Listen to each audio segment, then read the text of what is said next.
The Dynasty.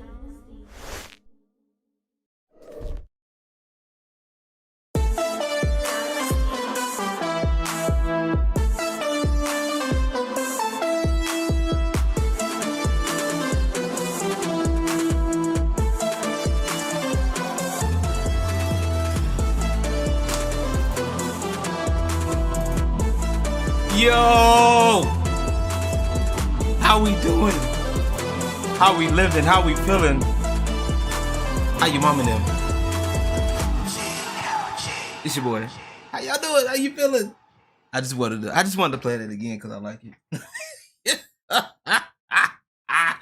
How we doing? What's good, world? How y'all doing? How you living? How you feeling? What y'all doing? How you doing? How we doing? RPX, how you doing? Good to see you. You feel me? Now Zero's in here. He's ready to work. You know what I'm saying? Cat, how you doing? How you doing? Welcome. Spades is in the building. He said it's about time. He ready. He is ready. We got the gaming zone in the building. Let's go. The master hobo. I'm not singing no motherfucking. I ain't singing no NSYNC. And you can't make me. I don't care if Eric did it. I ain't doing it. I do the dance though. Bye, bye, bye. Arcade, how you doing? Good evening to you as well. Do me a favor, y'all. I need y'all to share this for me, though.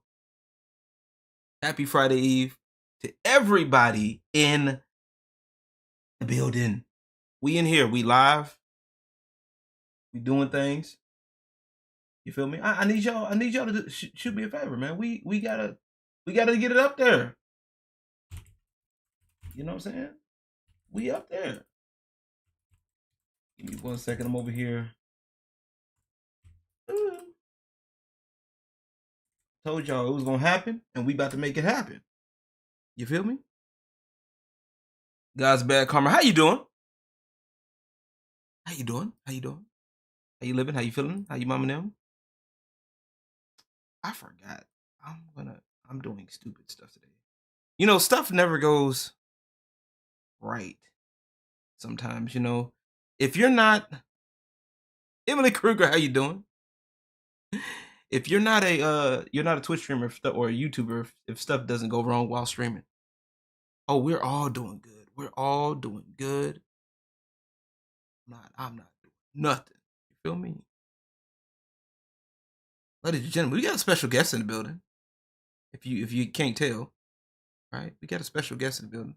Just wanted to share it with you. Right? Before we do, I gotta do it. I'm gonna chill a little bit. There we go. We got a special guest in the building. He's over there. God right put now. a mark on the damned that would let others know they are not to be killed. The sin. Let me fix that. I gotta fix through that. the veins of one descendant to the next. All bore the same mark. Hold on. Hold on. The Wait. hunt continues Wait, for wait. the one that got away. Wait. But my mission beckons me forth. This feeling I have is getting worse. Something pulls me west. I must find out why. I am the last one of us left. The blood of my family runs through my veins, and no one can take that away from me. Flores Park had better be ready for me. Let's go! Ladies and gentlemen, we are here with the one and only in the Emperor's Court. We got Eric Dontavius July. What's up, man? It's good to be here, man. I know this is kind of a long time coming, man, but Yeah. I'm glad we could finally make it happen. Indeed. We've been, you know, the Kim folk. I've been trying to get a hold of Kim folk, man. You know, Yeah, I've been trying to get a hold of Kim folk. I was like, man, Kim folk, Kim folk. I told you, man. They said we look alike. We gotta, you know, I gotta do it for the Kim folk. We in Texas too. Gotta do it. Yeah, Kim folk, you right. Here. And we made it happen. Yes, that's what happened. Finally, it's finally here, man. For those who seriously though, I gotta say, because I was like, I got to link up with you at the meetup out there in San Antonio, man. And that was awesome. It was awesome to finally, on a serious note, get to meet you, man. That was an awesome time. Hope you had a good time. Oh, indeed. At the meetup, indeed, for sure, man. But yeah, I'm glad that we were able to finally link up, though. Yeah, indeed. Now it was glad because we kept missing each other, and you know, at the time it was just a lot of stuff going, and I was like, you know what? When I heard y'all was coming to San Antonio for the meetup, I was like, you know what? Let me at least try to make this meetup. I had to do something. I was like, let me get out my comfort zone and just do it. Fuck it, do it. And I'm glad I had a time. I had to go to work that day. Oh man, yeah, they was already, you know, my schedule was being, you know, they was already changing my schedule within that past month. Actually, during that time, it's crazy. So, and I work after hours. For those who don't know, I do work like late night, like 10 o'clock at night to like 5 a.m. And sometimes, you know, when you work those nights or the days, you know, you work, sometimes you don't want to do nothing, right? Up until it's time to clock in, and that's. But I was like, you know what? Nah, let me get up out of here and do it. And I got a chance to meet a lot of people from the Rippaverse, and you know, just I was glad to see you know, Carol. I got a chance to see Kara, and you know, great people, man. You got some great people at the Rippaverse. I will say that, man. You got people that know what to do, and we'll talk about that, and that's something that's important. We'll probably be talking about that a little bit later. But for those who let's just start at the top. For those who may not know who you are, give them a rundown about who you are. So jack of all trades, I guess. Do a little bit of everything. I know my channel, Young Ripper 59, over on YouTube. It has acted as a hub for everything me. It was a channel that I started when I was like 16 years old, and obviously since then it has grown to where it's at now. To while there's general content creation, I'm doing a lot of commentary stuff. There was also the music aspect of it all, and I think it just acted as a hub. So depending on where people knew me from, maybe it was from those two ventures that I just mentioned, but also the political stuff, the political commentary as well. Some people have come from over there. And obviously, as of recently launching my comic book company in 2022, the Rippaverse, which is over $10 million in total sales and still cooking. Obviously, we have that as well that I'm kind of rocking, and that has been my main thing as of late. I haven't stopped doing commentary. I still have a show that I do from time to time, as well as Ripping the Silverback. Yeah. However, most of my time is going to something that pertains to the Rippaverse, whether it be just general business stuff or even writing, editing, doing things like that. Okay. I'm seeing double here for Eric July's 4. There's only where do you get the other 2? There's only two I can understand. Where's the other 2 at? But no, I so when I met you, I met you roundabout on YouTube, roundabout when this is right when you was going, doing some of your social commentary. I met you talking more about the comic book stuff, some of the gaming stuff, when you were talking about the going against the what's the word, the tokenization. And I was like, this is okay. Yeah, he's got a point. Same time, I actually know about Gothics as well, because I met Gothics actually a while back on Twitch, and at first she was kind of weird. At first, I was like, what is this like call center thing that she's doing? It's like, it's weird, but it's entertaining, but it's weird. She seems cool, and then that's how I found out about her doing the talking about the mermaid deal. I was there around that time. I actually got hit around the same time dealing with some of that same stuff. Okay. Some of the same people that that outed her did the same thing to me. Right. And sounds about right. It was a fun time. Yeah. But yeah, and then so when I think I remember asking you at one point, because you were talking about comics, and I kind of wanted to get into comics, but I didn't know where to start. Right. And I remember asking you a question. I don't think you saw it because you were dealing with a lot of chat. I was asking you where to get started from comics, because most of my stuff is gaming related. You know what I'm saying? Like, so stuff I know from comics like Batman and stuff like that, for example, are from the games. Like the game, like if they do have a comic book that's tied into the game, they'll have that. So I was like, I'll know some of that stuff, or like if I look at some of the character stuff, this is where they got the characteristics of this Batman from the game from. For example. So I'm like, all right, cool. I'm like, but where do I start? So I'm like, I'm noticing there's like different number ones and shit. So I was like, there is like number 1, but then there's another Spider-Man number 1. There's another Batman number 1. There's like, so, and I don't think you ever got around to answering my question. And like I said, I understood that you were, busy at the time. But when I saw you launch the Rippaverse, I was like, oh, okay, he's actually doing something about it. Like, I know you were talking about some of the stuff that was a problem in the comic book space.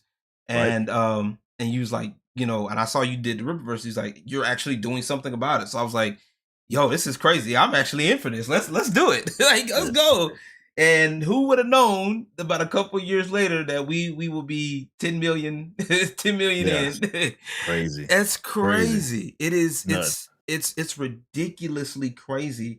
And I know you have to be like on cloud, not even 9, like cloud 99 at this point, man. Yeah.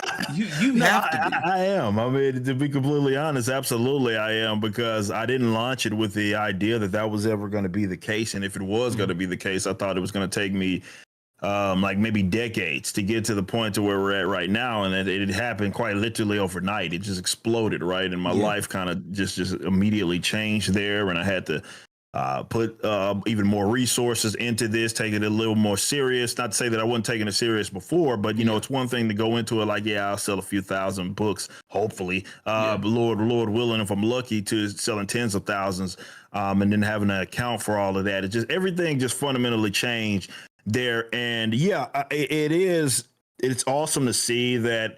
Yeah, that was obviously the kick in the butt that I needed to do it right. Is I'm looking at the problems and everything that's associated with comic books, and it wasn't just the wokeness and tokenization and all that stuff. That was a part of it, but I saw the creative issues, like you had just mentioned. One of the big things that we prioritize is our continuity and the canon. And you look at, oh, hey, where do I start? And because there's been 16 reboots of the same character, you have no idea which number 1 that you want to pick up, and it's almost impossible to keep up with that stuff. And that's one of the issues that I've had also with comic books as well. In that, I'd have to come up with some massive whiteboard in order to even think about like trying to tell you, okay, exactly where to start, Conspiracy because this theory number type one, shit. yeah, exactly, right, is what you would have to do.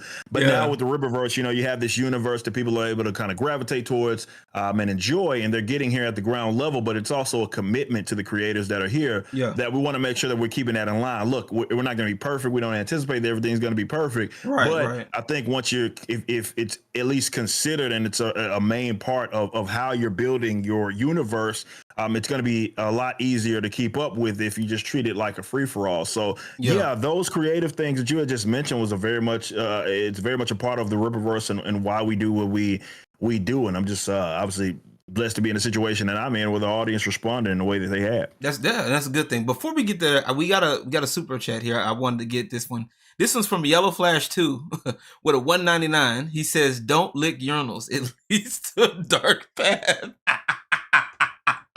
Not a thing that you want to do. You don't want to catch yourself doing that ever, man. That's for sure. Shout out Yellow Flash though, man. Well, let's just put it like this. You know what? You're right. You know, you definitely don't want to do that. It'll lead to a dark path, and you forgot something, Yellow Flash. Everything you say will be full of shit. Okay, all right, I'm done. All right, I couldn't do it. Hold on, I can't. I'm sorry. I do that. For those who don't know, I do that. Okay, I that's a regular thing. You know, puns. You know, all that. It's the full LG package. You feel me? It is a full package of the Emperor. But so one of the things that I noticed, because I want to go back to something that when we talked when I wanted to kind of get and have a talk with you about, was the whole tokenization thing. And you know, of course, obviously I'm black, duh. But my only thing with this, I do agree with the tokenization being a problem. Now I have no issue with people doing it, right? Okay. I have no like fan art of it. Like I'm not against the fan art part, and I think this is where we may have a difference of opinion.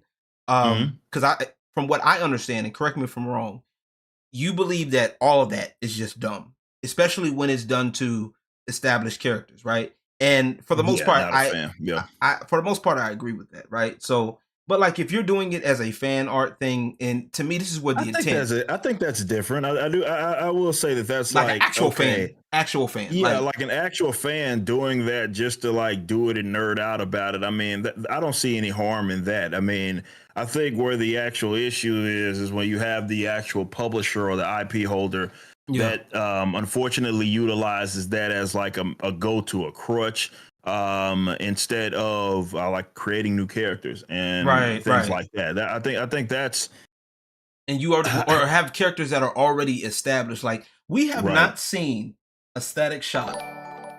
We have not seen a Static Shock yet. I mean, Static has been. Well, yeah, I mean, but that's the thing, right? And this is the case that I had been making, you know, when I would do those videos, is that what ends up happening is that these, I mean, lack of creative people will lean on tokenization as a way to, let's say, if they want a black character or a gay character or a female character or whatever that they want to exist. The whole point there is to take an established character, be it in their name or their branding or something like that, and make a version of that. And the fans of that property before will then gravitate towards this because, well, it's a version of that. Now, I know there's been like a big time recent rejection of that, and to me, I believe that is rightfully so. But what does end up happening is that, to your point, where you have like a DC where they have access to all these milestone characters like the Statics of the world, icons, and all these other characters, instead of utilizing a icon, they would much rather make a black Superman, right? And instead of utilizing some of these original characters that have already existed. I mean, you could just create a new character, but they have access to these characters and they refuse to do that, or to put the time and effort into building an original character, and they lean on tokenization as a crutch. And that had always been my issue with that, because it does come off as cheap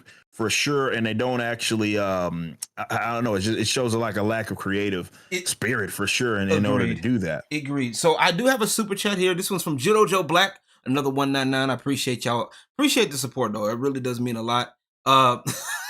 Please don't smoke crack even with lesbian Eskimos. Christ. They're doing Yeah, crack. man. That crack. Crack is don't do it. Whatever you do. whatever Oh, you do, don't do shit. it, man. Man, It's I just not love it. worth It's it. never worth it. It is Mm. never Leave it worth alone. it. It's I'm guessing that's gonna be the theme of the night, y'all. That's gonna be the theme.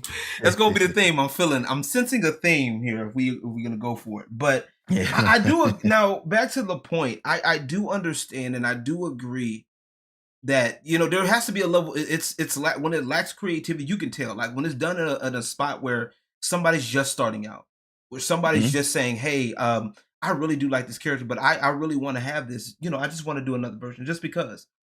Mhm. You can tell the difference, and Mhm. I think what's happening now is that there's a lot of people that clearly don't and I've noticed this with gaming too, that they don't care about the medium like that. They really are not Yeah, into the medium. that's fair. They're just trying to, they're trying to get in because it's the popular thing to do. And I've seen this with a lot of content creators as well that will, like for anime, for example, that will, and I hate saying it like this, will try to blackify anime, that will try to Mhm. make these, they try to make these hood parallels to anime. Like not every anime is a hood parallel. Okay, Right, it's right, it's right, one thing right. to it's one thing to now it's one thing to put it to people to where people can understand it, but leave that at the door. You know what I'm saying? There's a few Yeah. content creators that can do it pretty well, and they respect it. Um, Well, but it when comes off as like a cheap, like to your point, it's just in recent years, especially in comics, right? And when I say recent years, let's just say like the last just a little over like decade or so, right? yeah, And what's happened is that you've had people that have come in that, again, like as you just mentioned, they don't really care for the medium, and more importantly, they don't care for the character, and it shows, right? It's just yeah, okay. How can I get this big boost? How can I get this recognition? And unfortunately, the tokenization has been used as a big. It's cheap by itself, but now it's become more of a shield, yeah, right? yeah, yeah, yeah. From like everything, right? So if you, let's say, are not a fan of X tokenized character, then well, you're a racist, Yeah. well, you're sexist, and it's like, well, people, and then they use that as an excuse also to not further develop original characters. I mean, I've Yeah, heard this all the time. It's like, yeah, let's say they do try to tokenize a character and the character flops. What yeah, they'll say instead of like being like, okay, let's analyze this and see why this was actually the case. Why did the audience reject it? It's well, the audience has shown that well, they don't like original black characters or they don't like female characters, and we all know that's horse crap. yeah. But It's not that.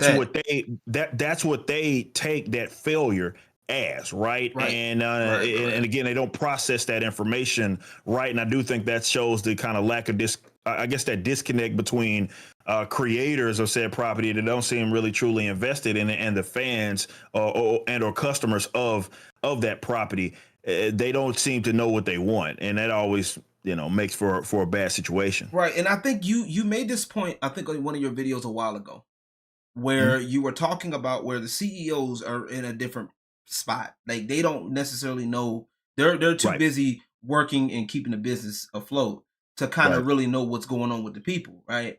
correct, For the correct. most part.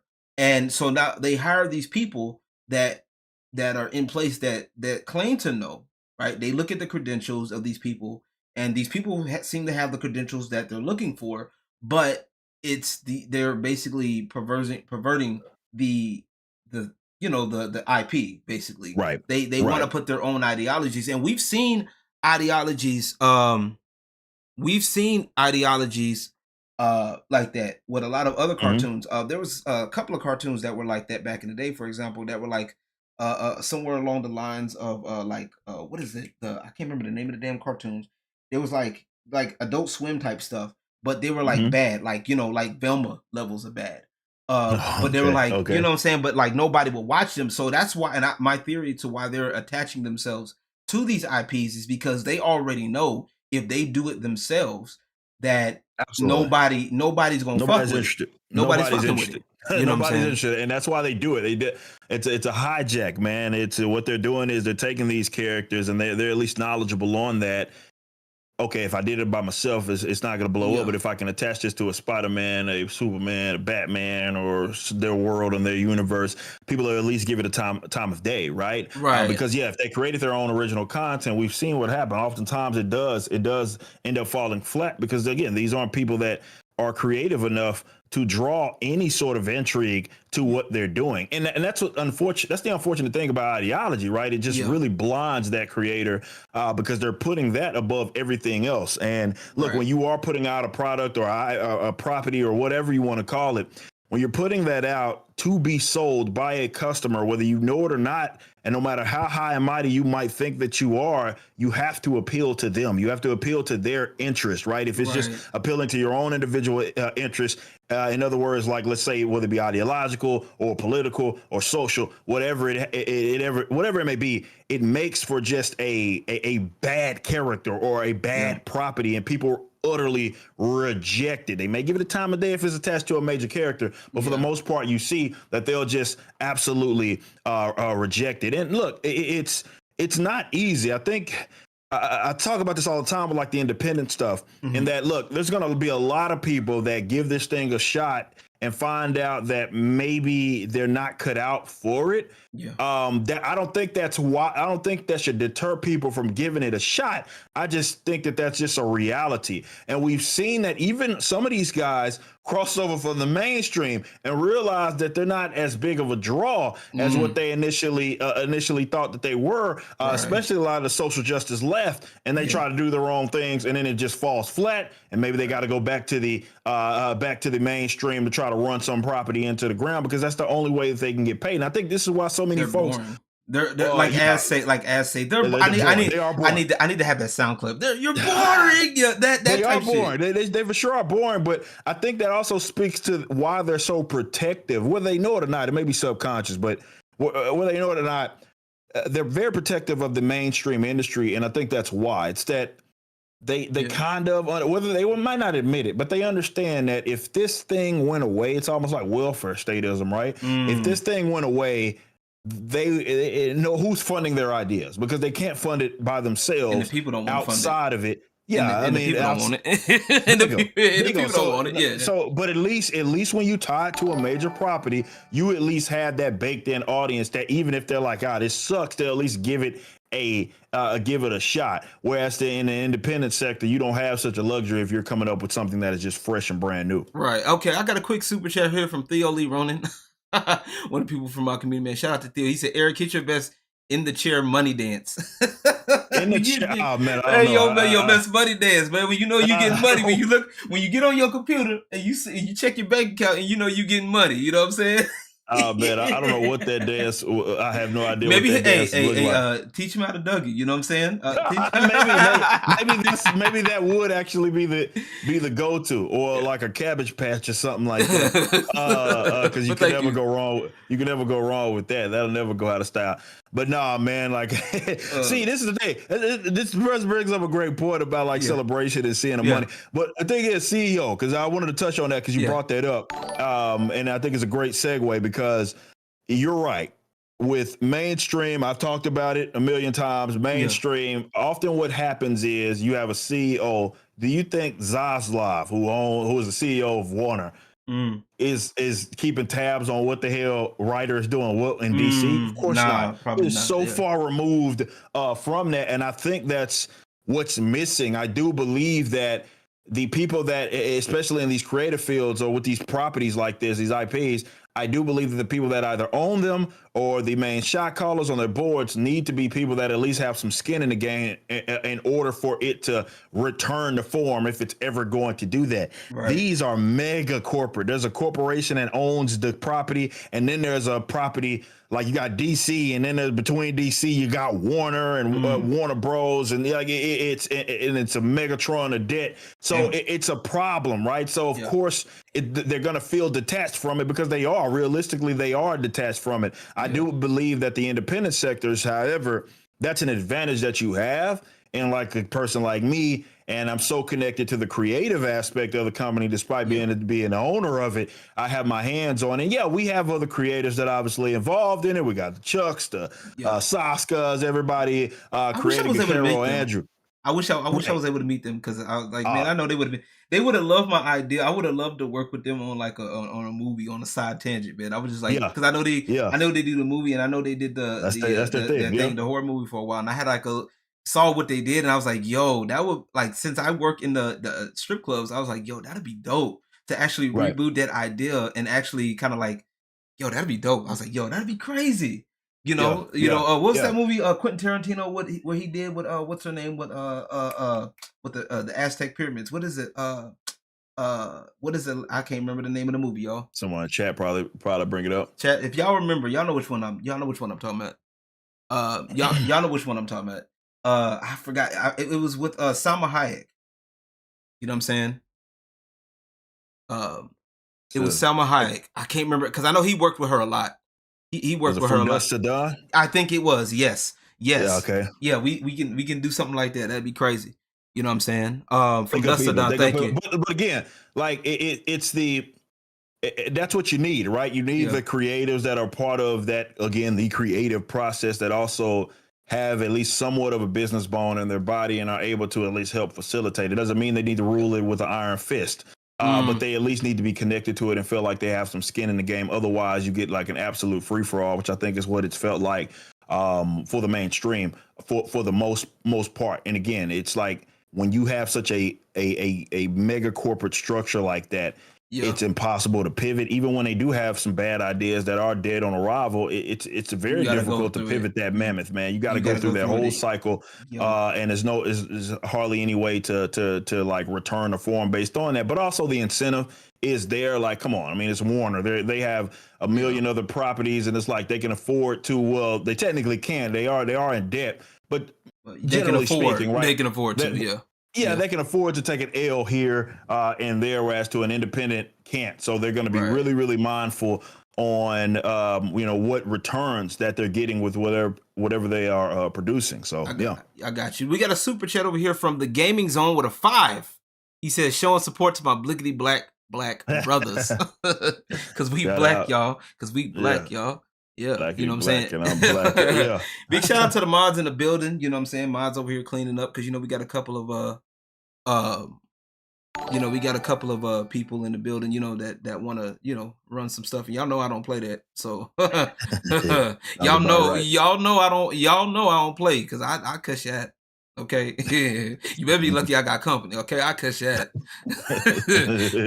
All right. And speaking of which, we got one here from Preston. This is live, by the way. So yeah, just wanted to make sure we get that one done. All right. So anyway, and yeah, Mr.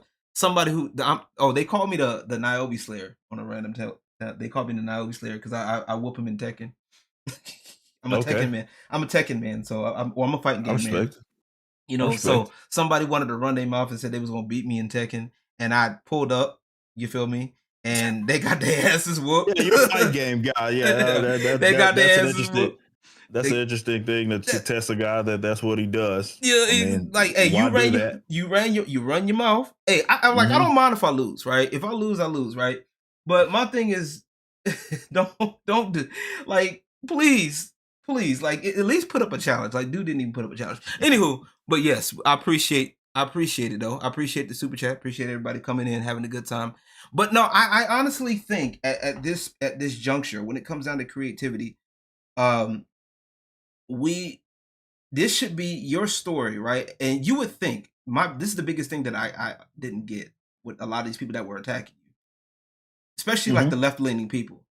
They Yeah. should have put you on a pedestal on some real shit because you're a black man that did it on his own and it just so happened to be successful. So Hmm. with that logic, they should be, you know what I'm saying? Um, they should be, for all intents and purposes, pushing you. Okay, they should have been. I put it to you like that. But a lot of that stuff was just a lot of nonsensory nonsense. Oh well, you're not doing it the way we want you to do it, or we Well, think you yeah, should be doing it. that's always how it's been, particularly with the social justice left. It always needed to be on their terms. Like all of this pro black, pro whatever, all that's BS. None of Yeah, that's real. It's like, well, it's a hive mind, right? So yeah, yeah, as long as you check a particular box and you have maybe a particular like set of politics, right? Yeah. Then it's permissible, right? And Right. it's okay. Then but it's not like these guys are actually pro black by any means. They don't care about any of that. They never cared. And they never did. I mean, I think that's what. I mean, a lot of those guys got really butthurt about the Rippaverse when it first initially launched. Despite, I think a lot of them thought that it was going to like kind of fall flat and just go away. Yeah. And then it didn't, and they kind of had to be forced to deal with that sort of reality. And that was a lot of what I dealt with initially on. It was a bunch of, hey, watching their arguments be dismantled real time is effectively what we did. And it wasn't like I set out to do it on purpose. It wasn't like you were just doing it. I was just creating, right? I didn't set to create this, I needed this character to be black, or I needed this character to be this race or this gender. I didn't care. That had nothing to do with why I was creating the characters that I created. But with them, they had insisted that, well, people didn't like original black characters. That's why they had to tokenize characters. Right. People didn't like female characters, and that's why they had to do this to these female characters. And then Rippaverse comes up, all these characters that are original, and it saw a lot of success. You saw people gravitate towards it. So I think that's why they especially got mad, right? They was like angry, like, damn, this guy popped up, and everything that we had been throwing at him and the folks that, let's say, were against maybe even tokenization was proved to be incorrect, right? It proved to be wrong, and it made them very mad. It made them very angry. But nobody, this whole. And obviously, the Rippaverse by itself proves it, but it's not like we're the first company, and we're not going to be the last that does this or creates an original black character or original female character or something. Yeah. But those narratives were always false. They were always hogwash. It's just that they used it as a shield when people rejected the dog crap that they had came up with. Right. Okay, I got you. Let me back up 1 second because we got a couple of we got a super chat and I got a question here. This is from Drunk 3PO with a 5. He says, say question for Ripper, big fan. What is your favorite color this month? Green. That's what it is. It's green. Obviously, it's green. Rippaseer.com. Go there. Support my man, Seriously Drunk 3POJ, writer of Achromatic Chronicles Green, as well as Blue. You can get both of those there, man. It's off to a fantastic start. Indeed. We're really getting going on some of the promo for that stuff. So we appreciate everybody that's coming through showing love. Yeah, appreciate you. Vixen, thank you for the 5. I appreciate you for the 5 gifted memberships. I appreciate every single one of y'all. We out here. We making things happen. Making it happen. I love it. So y'all get to hear the annoying the sound for like about a good 2 minutes here. Here's a good question. This one's from Tiamat, one of the people in my community that I talk to every so often. Actually, not every so often, like actually pretty often, actually. His question is, how do you feel about the I can't even read right now, the hypocrisy and double standards they show? Also, what are your thoughts on how the reactionaries and drama farmers act online about the spaces? And I know we're not going to go into names. I mean, I think that's safe enough. I mean, to good question though. Talk about, because look, it's a thing, right? And I've mentioned this a million times. It's not anything new. I'm not necessarily like splitting the atom or anything or finding the Hope Diamond. This isn't something that is uber profound. But when you look at the Rippaverse and you do look at something like the reactionary or the drama forming that some people try to associate themselves with regarding the Rippaverse, it's a very specific, like short-lived kind of thing, right? In the long term. Cool. People want it's almost formed like its own little economy. And it is what it is there, but it's not necessarily anything, especially if you're going to be able to create. It's not anything that I would advise that you kind of invest in, right? If you want to get out there and you want to be a creator or you have aspirations, if you're thinking that, hey, if I can farm some drama, I can then turn that into some like sales maybe for a film you're trying to make or whatever your aspirations may be. I don't think that that's going to work because you're not necessarily attracting the types of people. You may get short-term viewership, but you're not necessarily attracting the type of like customers, right, that are going to appeal, that you're going to appeal. Like, and again, you're saying the same thing. You're saying the same thing that I said, but you're You're saying it a lot more nicer than I am, because I actually had to deal with somebody in this. And matter of fact, me and Tiamat had said the same. Like, I was talking with Tiamat and I told him, because I had looked at some of these reactionaries. And my thing is, I don't say a lot sometimes, and I'll just watch things. Like, I'll watch how people turn out, right?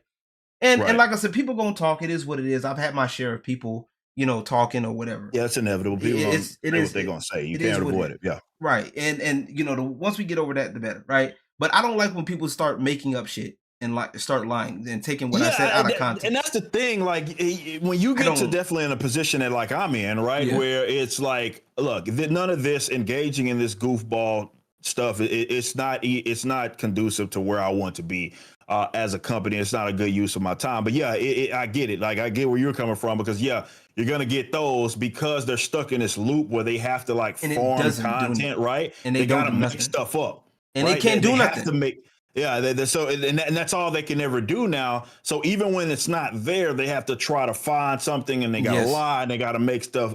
They gotta make stuff up. And like I said, that can make a person miserable. I'm saying this on a serious note. It doesn't matter if it's about the Rippaverse or anything else. If that is the type of content that you want to be associated with and you want to commit to, it's going to be very short-lived, right? As far as your own mental well-being, because that's going to get very old. It's going to get old fast too. And then again, you're stuck in this perpetual loop trying to create something, basically fan flames that just really aren't really there, and just have to make stuff up. But I especially advise against it if like you're trying to utilize that to then steer people towards a sale, like trying to have you buying all, even if it's an alternative to us or an alternative to anything else. You're like, hey, I'm going to get all these views. I'm on a forum drama, and then I can turn that into sales. And you'll find out really quickly, man, that ain't too much of viewership does not equal sales, or subscribers do not equal sales, because that doesn't mean that you're attracting people that are going to be interested or intrigued by what you're selling. So I don't think that it's really a good marketing plan just in general long term. And I don't care if it was about us or any other company, even if you were there are people that despise me, and even if you were going to the opposite end of them, I just don't think, if you're trying to be a creator, I don't think that's just the best use of your time. Not at all. There's a time where I will say, look, there's a time where if Eric or myself makes a point and you don't agree with said point, that's fine, right? But that's different. But like, I shit you not, this happened to me a few days ago. I guess but just real quick before you continue on, because I do think that distinction is important, right? I think there's a difference between being like a general critic or being someone that, says something that, obviously you disagree with someone, right? That's different from like committing to drama farming, right? Where you have to, like, again, you're forced to have to make stuff up and lie about certain things in order to keep this thing up, right? That's a different animal, bro. Like, that's not the same as just someone saying, hey, I don't like this, here's why. Like, I don't think that person's a drama farmer by any means. So it is an important distinction for sure. Yeah, no, exactly. And it takes a little bit of getting used to. I'm sorry, I over here got a super chat from somebody, and it's always, I knew it was happening, but I got mods that help clean up today, boy. They out in full force. I love it. Let's go. Play with me if you want to. I don't care about none of that. But I think it's important to distinguish, right? People need to and it's one thing, like I said, if you don't understand a point, or if you think, like, for example, like my Strip Club Chronicles, I had somebody, and I shit you not, this happened last week, had somebody that literally took one of my videos. Well, come to find out, they were going through all of my videos, really, on some creepy shit. But they took through one of my videos, and they literally tried to redo the title as if something was there when it wasn't.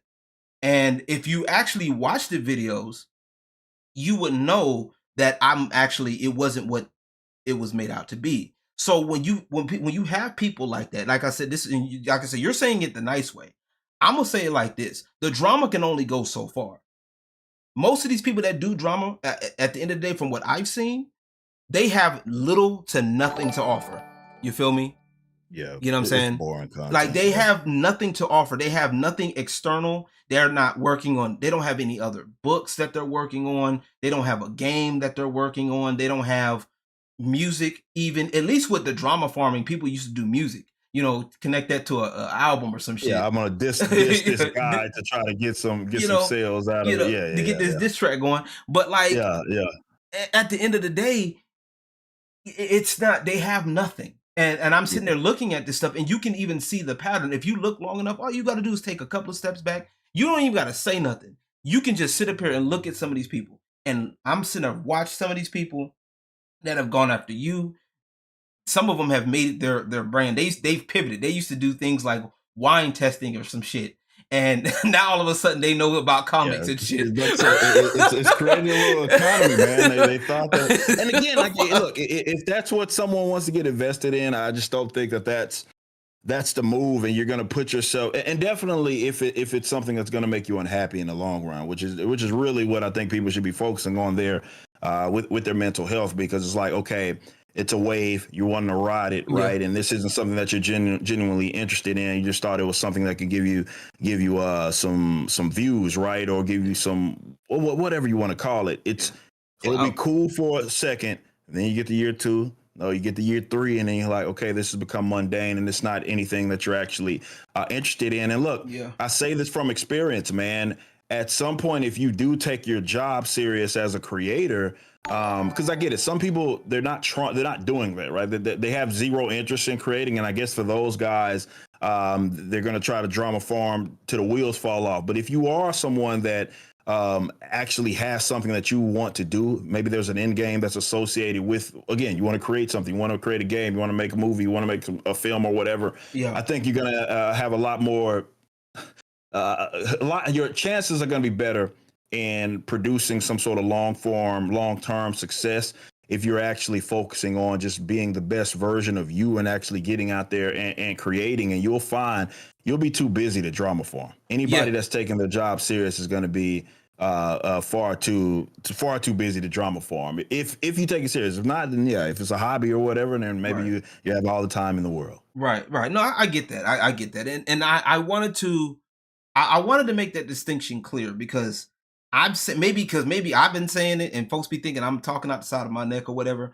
It's like maybe if Eric said it, you know, maybe if Eric said it, you know, I got Eric on here, Kinfolk on here. Maybe if Kinfolk said it, you know, y'all understand. You know what I'm saying? Like, people are weird, man. I appreciate everybody in the chat right now. You know, I appreciate everybody in the chat. I appreciate my moms doing things, you know, handling business right now. We see a couple of you know, busybodies in the chat. You feel me? Trying to stir up shit. I already knew that was happening. Y'all are y'all that dumb? Hold on 1 second, Eric. Let me handle my business real quick. Are y'all stupid or is you dumb?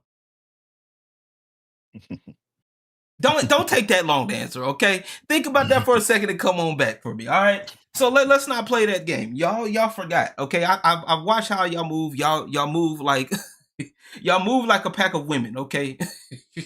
Ugly women at that. Let me okay, I'm gonna stop because we're not doing that today.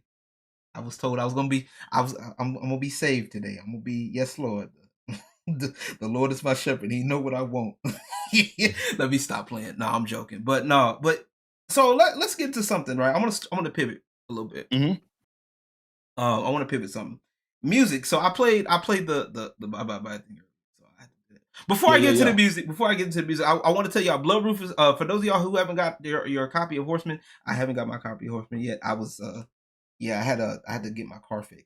But get Horseman's out, or is being fulfilled now. It's being shipped. Right? Yep. Being shipped out right now. So cover, if you haven't, like me, haven't got it yet, cover D is going to be for mass print, correct?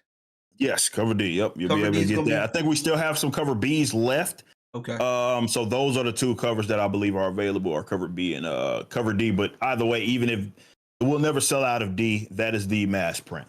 Never sell out of D. Okay, there's a joke there somewhere. We're not gonna have that. But yes, sir. Shout out to everybody in the building. 13. I wanted to catch up with some people in the chat real quick. 13.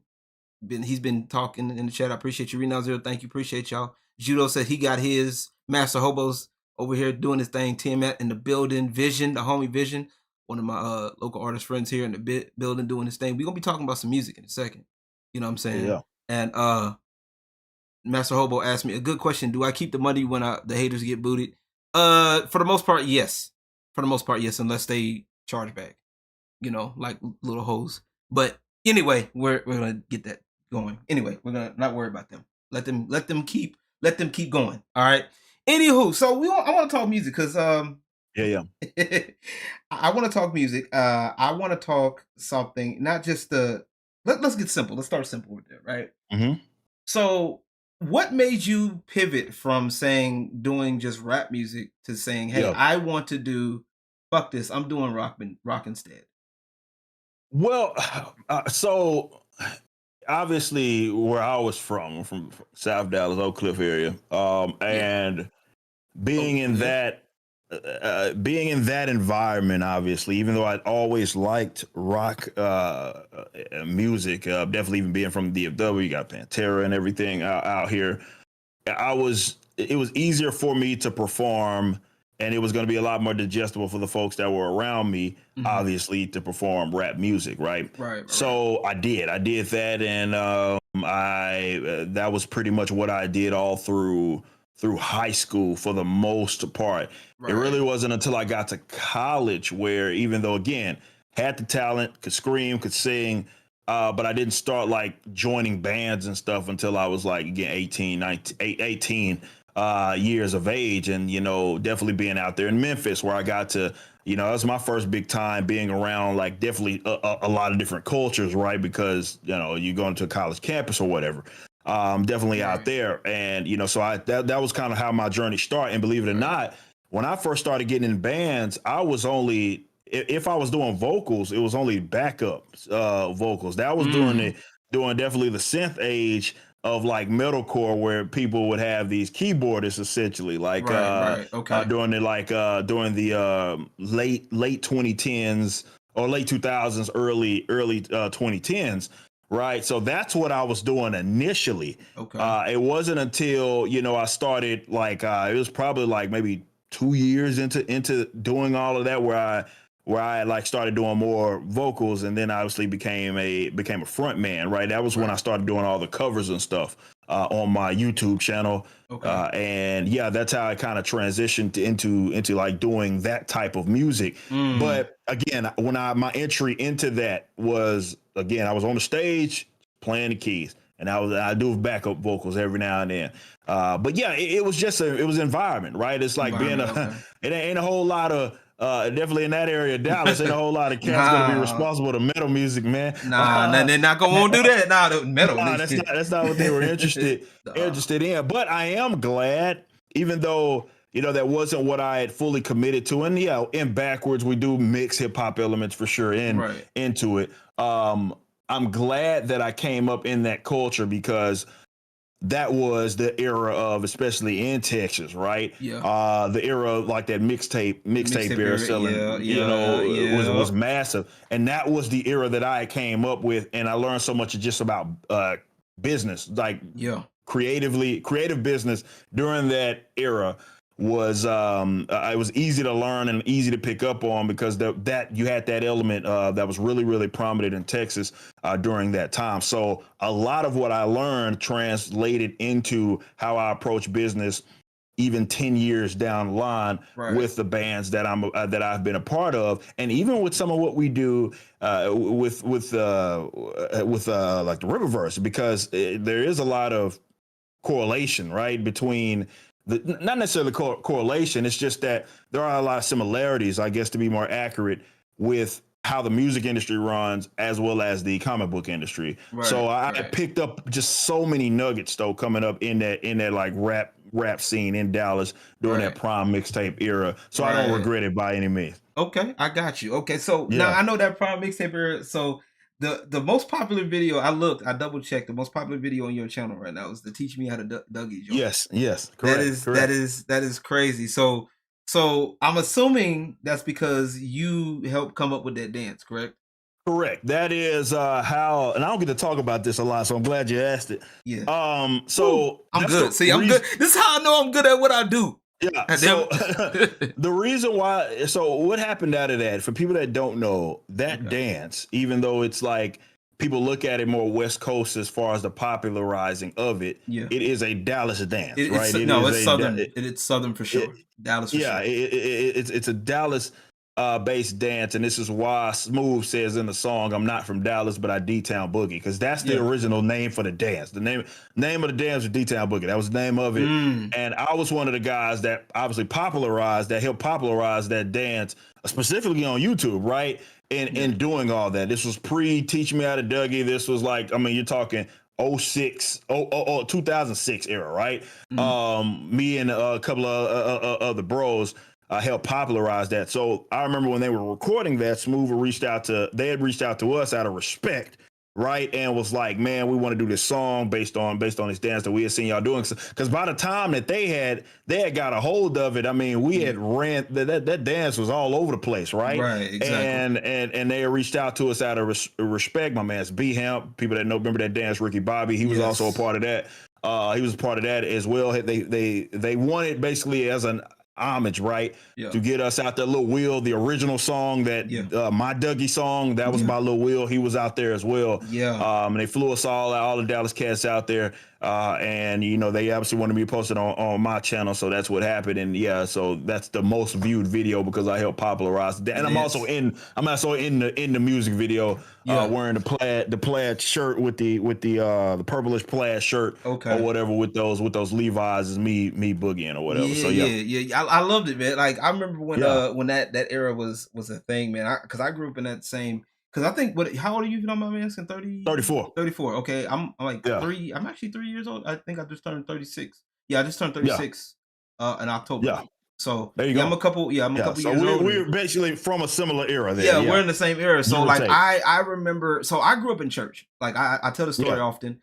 I grew up in church often. Like we were big in the church, and so a lot of the music I had to sneak and listen to rap music. And I remember listening here in San Antonio, 98.5 The Beat was our rap station here. And I remember vividly having to sneak and listen to the radio. And I'm like, yo, because don't get me wrong, I love church music, I love it. But I just got tired of it. Like, and I was, doing drums at the church, and I got tired of just like, I knew had to be music out there. Like there was like a whole bunch of other music out there. Because I was tired of hearing so and so in the so and so mass choir. That's what church was, music up until that point. Right. So I would listen to I was listening to rap music and whatever, and I'm like, yo, what is this? Like, yo, the rhythm, this is dope, this is catchy, like this is crazy, this is amazing. And this is also around about the time when Kirk Franklin came out with Stomp and all that stuff. That controversy. Boy, that controversy was something crazy. Church folks were in a tizzy. Because they were like, they didn't know what to do. They didn't know whether they wanted to dance to that bad boy or if they wanted to condemn it for being, too secular. And it was a funny time, to be alive, like around that time with music. And, like I said, a lot of the music that I do on my channel, I don't know if you probably haven't had a chance to look, because I know you've been busy. I recently have been doing, DJ mixes now, but I used to do video game remixes. Like actually, like I would take the time, like because I'm a big gamer, like big into music and video games. So like I would make beats out of video game music. So and this is how I learned how to use like Logic. I learned how to use GarageBand. I stuck with Logic because Logic is I used to love how that sounded. Like GarageBand was my first one where I started. I know how to. For a lot of people, that was their first. GarageBand was like, GarageBand was the first one. GarageBand was it was free. You can't beat free. And then I was at a school called St. Philip's at the time in high school. I mean, not high school. I'm sorry, in college. It's a community college here, and on the east side. And I'm like, so we ended up having this school thing. I'm like, yo, this is dope. I like this. And then when they upgraded to Logic, I was like, yo, this is even better. This is like the real deal type thing. And so like I got remixes. I did my first video back in 2009. Like my first video was a Christian rap. This is when I started doing mixing between Christian rap, and I kind of got out of the Christian rap thing, after I got out of church, because it's like a lot of that, like I said, was too much of a box. Like there was so much stuff that you really couldn't. I feel like you couldn't really be yourself. And that's why I looked at other genres. fun fact, my first music video that I saw back in the day was from Exhibit. It's a song from Exhibit, Snoop Dogg, and Nate Dogg. Bitch Okay. Please. Bitch Please. Okay. Yeah, that was Okay. my first music video that I saw. And what made me get into Christian rap actually was when I was sneaking and watching TV, I was like, man, is there any kids that rap or whatever? I'm wondering. So like, or teenagers, because I was a teenager at the time. And shit you not, Lil Bow Wow. When he came in. Yeah, he was big during that time. Yeah, Lil because he's Bow around our Wow. age. So Yeah. yeah. That's accurate. Yeah, You know what I'm saying? When he was Lil Bow massive. Wow, was the thing, and I was like, yo, that's crazy. So little kids can rap, and I Yeah. started doing gospel rap, and that's when I started, trying to, I got caught up in that little, the mantra or whatever. Yeah. But like, life changed, things changed, and stuff like that. I kind of go talk about through some of this on my channel, where at the church I was at one point where we ended up leaving because it was just a lot of politicking in church that I don't really care much for. Yeah. I'm not a fan of from the fake love to the fake concern to trying to take advantage of you, of the faithful ones and all of that stuff, the fake prosperity teachings and all that shit, that could be a whole nother topic for a whole nother day. But I loved rap music, and I was like, yo, I've seen like, especially like some of the southern stuff, man. B King actually, which I don't know if you know this. Oh yeah, from H-Town, yeah. Yeah, B King passed away a few months ago. Yeah, I did hear about that. I mean, Yeah. I came up, it's funny, like, man, if I sat up here and talked about all the connections that I had, like, doing that again, because that was the era that I came up in, right? Yeah, So if anybody looks at like old pictures and they see me, there's pictures of myself and B King and DJ Mr. Rogers and all those guys, because again, I very much came up in that scene, and one of my popular like legit friends, homies that I grew up with was Ronnie, Lil Ronnie. If people don't know that, you've heard it. Obviously, it's the song Ronnie. And I play it in strip clubs all the time. You in the club, so you I play it. Throw that ass in the circle. Throw that ass in the circle. That's Lil Ronnie. That's my old home. We got, you can go listen to those two tracks that we got. One is called One Deep. I love it. We did it back in, that was probably 2009. Him and I. But yeah, he's old. He's a old homie. That was crazy to see him kind of explode there for a little bit. But yeah, that was very much in the scene that I came up with, or they were at least connected to the scene that I came up in. It was a fun time, man. And I like I said, a lot of what I wish music would go back to that, because the biggest problem now is that these people don't have like a distinct sound anymore. Like, you know what I'm saying? Like a lot of people don't have a sound anymore. Like at least with the and I think Nelly made a clip. I saw a clip of it with Nelly talking about it.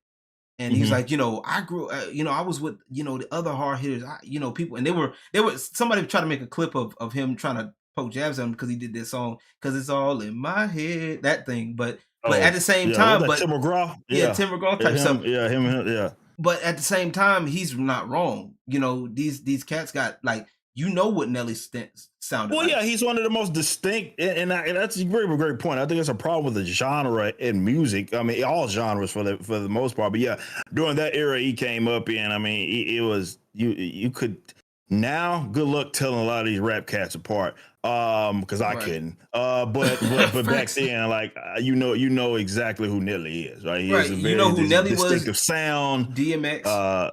Yeah, all those guys that came up in like even early the Southern ones, era. even the Southern ones in the same area. You knew about UGK. You know what I'm saying? Like, Swisher House and all that. It was a unique sound. And I still chop his to these. Yeah, it was a unique sound that came through these various different eras. Where now, even if these guys are from different pockets of the U.S., it sounds, a lot of it, you cannot tell it apart. You can't tell it apart. It's like the same thing. The only one I know, I could tell you one that does sound a little bit, that has a little bit of a sound that's actually pretty good. Big X the Plug right now.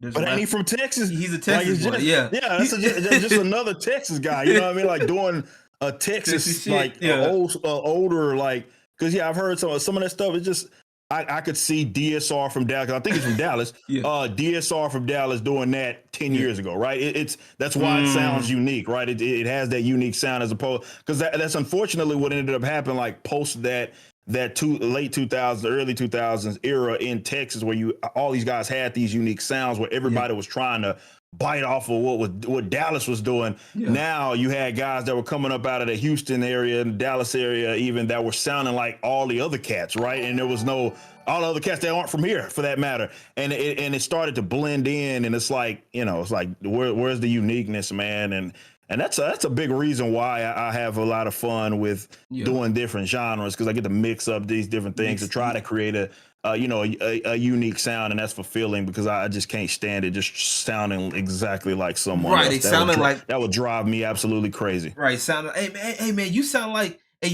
so. Dang, come on, man. Imagine putting all that work.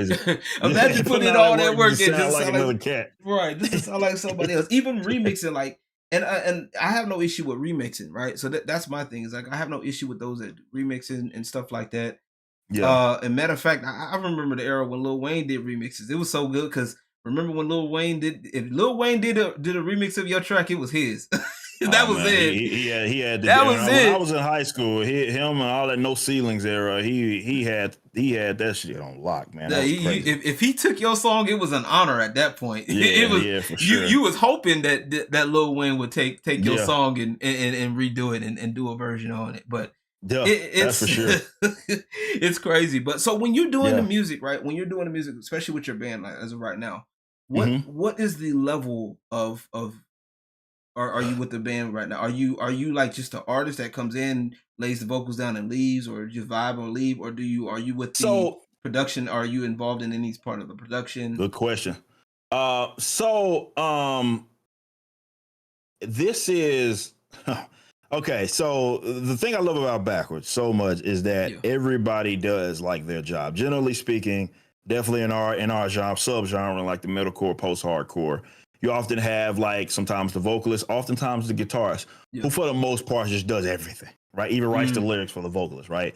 Where that's not how we operate. We do have like Kevin, who is our guitarist and founding member, and he handles a lot of, like, again, the guitars, even on lead and rhythm, and kind of mapping that out. But I come in, obviously I'm writing all the lyrics that are associated with the actual band.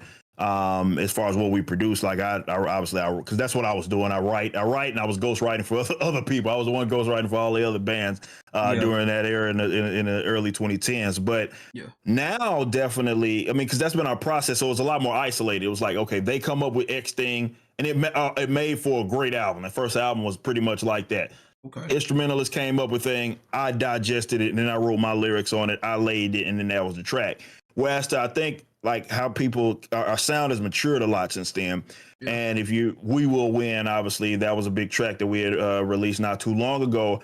That was a big time collaborative effort from everybody as far as the music is concerned, right? I was even involved. I was involved in that as well. Like, okay, this is kind of where we're going as a band. Why don't we do this? Why don't we do that? And I was a little more involved, actually a lot more involved than what I had been historically in, like, the actual production of the song. Whereas before it was like they would lay that down and then I would come in and go write on it, or they send me the demo or whatever, and I write to it. And I think that's why that song came out so well. And I know that's going to be our approach going forward, where, I'm in the studio for the entirety of it. Like, I'm seeing them lay this down. So if I can have some input, I'll add the input, and, Alex is there as well, adding some input. Why can't we do that? Why don't we make it sound like this? And I think it just makes for a better experience for our audience, because it does sound like collaborative effort. To me, I think We Will Win, even though that's a more recent song, that's the best song that we had dropped. It had everything that was Backwards. It was a more mature sound. Lyrically, I loved where we were at with that, like the solo that was thrown in there. And it was just all around fun to create. But I do think that's our approach going forward. And you said it was collaborative. People, you could tell it was collaborative. It was more collaborative, because it's not to say that it wasn't collaborative before. It was just different. It was everybody did their thing in isolation for the most part. There was some songs that were exception, but for the most part, it was Kevin and the team would throw this down. The producer would work with the drummer, Robbie, to make sure we get those to sound like we want them to sound. And then I'd get the demo, and then I would write to that, right? So it was still collaborative, but it wasn't like we were all there doing it all at the same time, even though for the most part, like when it was time for me to lay my vocals, a lot of members of the band were there. Right. It's different than like what we were in was when I was there, Alex was there, Kevin was there during the first time the metronome played up through the end, and it just made for a really, really, really good song. In my honest opinion, I really think that was the best song that we had come up with thus far, and I think that's just going to be again our approach with even the songs going forward. But the band, so in other words, 13 said it here. The band just found their lane. They figured out how they work best, and it pays off. Yeah, and that's good. Yeah, that's exactly what it is. Now we do have a quick question here that I haven't highlighted. This is from Master Hobo. He says, "Does your guitarist smash his guitar like a true rock star?" Well, not quite, but we do get people that have seen us live. We do get pretty. We get pretty wild. Even I think as we're all older, we're all entering into our early and mid 30s. I still think it's very energetic. So on stage, you might catch something crazy happening. But I can't think of an instance where like they just absolutely destroyed the guitar. I think those guys pay a lot of money for that. Right. But they'll stage dive. They'll do all kinds of crazy stuff. Yeah, they do other stuff. Yeah, but yeah, not quite smashing the guitar. Exactly. Wait, I paid a $3,000 guitar. Catch a mismatch. Catch a mismatch. Wait, never mind. I'm not about to do that. But no, I get it. I get it. I wanted to know that because I was curious because like I wanted to know like your level of work when it comes down to the music, because I know there's some people out there that that just I go in there, lay my vocals down, and be done with it. Because like I said, I do music myself. Like I said, I do more of the production side. I've done production. I've done a little bit of rap. I did a Christian rap album back in 2010. My first official. I did everything myself, and it didn't take off. I'm just being honest. It didn't really take off. I feel like it was for a multitude of reasons. Like I really feel like I didn't have like that backing, that support. You know what I'm saying? But and that I really didn't know how everything worked, and I'm still kind of green, but I feel like I didn't get a lot of that, and like I said earlier, with Christian rap, I feel like a lot of that it's so much of the same, and it's like you don't really get freedom of expression because the minute you go outside of that perceived expression, you know what I'm saying? And this is just with a lot of stuff in general. If you go outside that perceived expression, there's this kickback that you get. You know what I'm saying? Yeah, I mean, you're not wrong. I mean, even with us, it's. I mean, we dealt a lot of that early on. Yeah. Where we're definitely with us mixing in a lot of the different elements, and that's kind of what you're going to be. But it can have a way of benefiting you, because I do think anybody that does anything that's going to be against the grain is gonna you're gonna get that kickback regardless. Is there really no way? No way. No two ways. No two ways about it. Yeah. I had to learn it, and like I said, I didn't. Like I said, for me with Christian rap, it sounded so like it was, it was so. It's so much in a box. It's so everything is so limited. You know what I'm saying? And I don't, like I said, I'm not knocking Christianity. Like I said, my thing is, like I said, I do my own little thingy thing. I have nothing, but I never forgot where God. I believe in God to this day. That doesn't change. It's just that the rules of engagement changed a little bit. You know what I'm saying? You know, just because I don't show up in church every Sunday and and mingle socially with church folks, that it doesn't mean I'm not. It doesn't. I believe that heavy, but and I also believe that the same people. Matter of fact, a lot of people in the church are worse than the people outside. But that's once again another topic for another day. I really. My thing was, it was just that I wanted, when I write now, because I'm actually low key, I kind of made like a little bit of announcement, but most of my stuff was like production wise. So what I did was I would learn how to do stuff like with making remixes. Like, for example, I did remixes of like Sonic, okay? Like Sonic tracks. But I would learn how to play the tracks. I would like figure it out how to play, either figure it out by ear or find a tutorial on YouTube. And I will learn how to play it, and I will reimagine it. You know what I'm saying? Okay. Like I will reimagine it. Like, so for example, so what is your I think you made a post a while back. You said Sonic 2 is your favorite OST, right? Yeah, for sure. Do you know what song from Sonic? Oh shit, man! Any of them. I mean, of 'em? it's a banger, right? When you fucking started. True. Dun, dun, dun, dun, dun, dun, dun, dun, dun, dun, dun, dun, like it gets me in a good mood as soon as I hear it. But all of those, that whole thing is a jam, man. The whole Sonic 2 soundtrack. I die on the hill. To me, it's the greatest of all time. Some people choose other Sonics. Yeah, But Sonic 2 3. is it for Sonic 3 is for it for me. me. Sonic Sonic 3 is good too. Sonic 3 and Knuckles got the best I'm not soundtrack. gonna like fight anybody to the hell if they say Yeah, Sonic 3. I'll fight you. But Sonic 3 is good too, for sure. Okay. Sonic 2 is good. Don't be wrong. So what I did was, speaking of church, I'm gonna play this right here. I don't know if you can see it, right? Well, let me see. Can you see? You can see it and hear it, right? You heard that? Hold up. Let me. All right, we're gonna do this. Okay, yeah, I got it. All right, hold on. We're gonna do this because I'm gonna shield myself because I don't care. I'm gonna do it. Right. So this is one of the things I will learn how to do. So let's see if this sounds familiar. Wait, now I don't want to play. You ugly guy. Oh, that's a jam. Yeah. All right. Sound familiar? Yeah. Wait. So the special stage sounds like a shouting song because it does.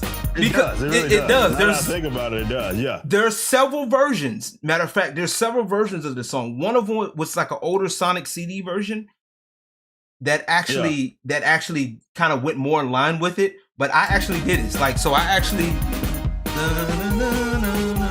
yeah,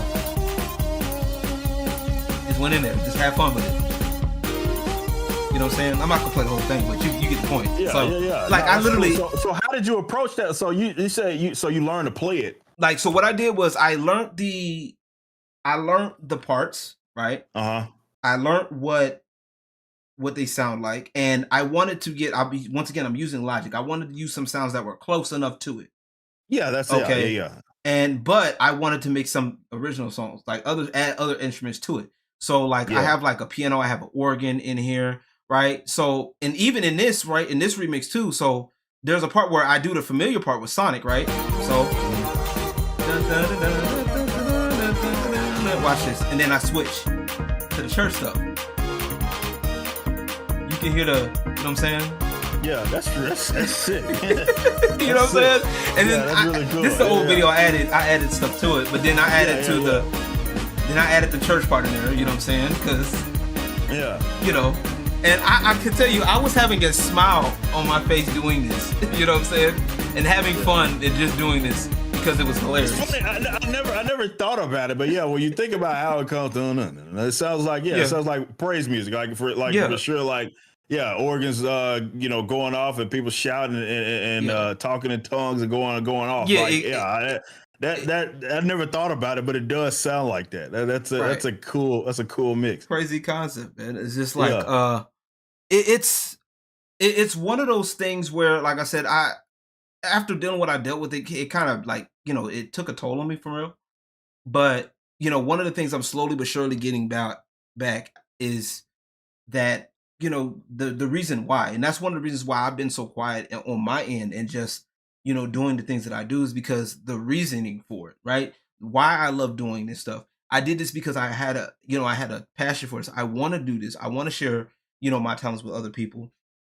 I want to give my perspective on things. And I like I said, I'm not going to allow myself to, get caught up in the nonsense, I'm not just talking about the drama stuff, but I'm just saying, like, in real life, because there's people in real life that really don't want you to win like that. They want you to win, but then they really don't, they don't know how to handle it. You know what I'm saying? When you actually winning. I know that feel. So and it hurts when it's the people that's close to you. Here's another remix that I did. So I don't know if you ever remember this one, because I played video games like back since like NES days. So the Goonies on NES. I don't know if you've ever played that game. I'm gonna give you I'm gonna show you the original. All right, this is the original. This is when you go into the room. So this predates Metroidvanias, basically. Okay. Right. love that. I love that. That's pretty dope, right? Watch this. This is what I did with it.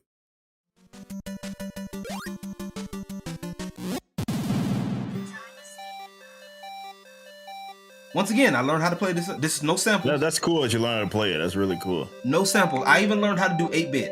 The chiptune shit. Learned that myself. How to use it according to logic. How to make it.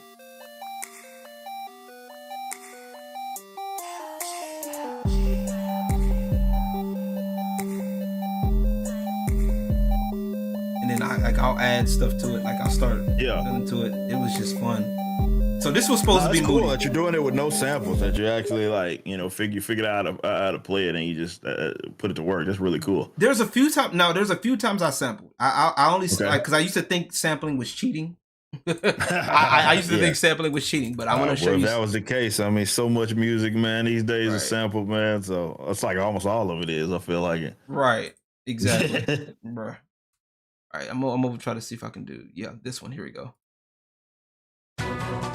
Chun-Li's theme from Street Fighter 4. Yeah. So I actually cut this up, sampled it, and redid it. Okay.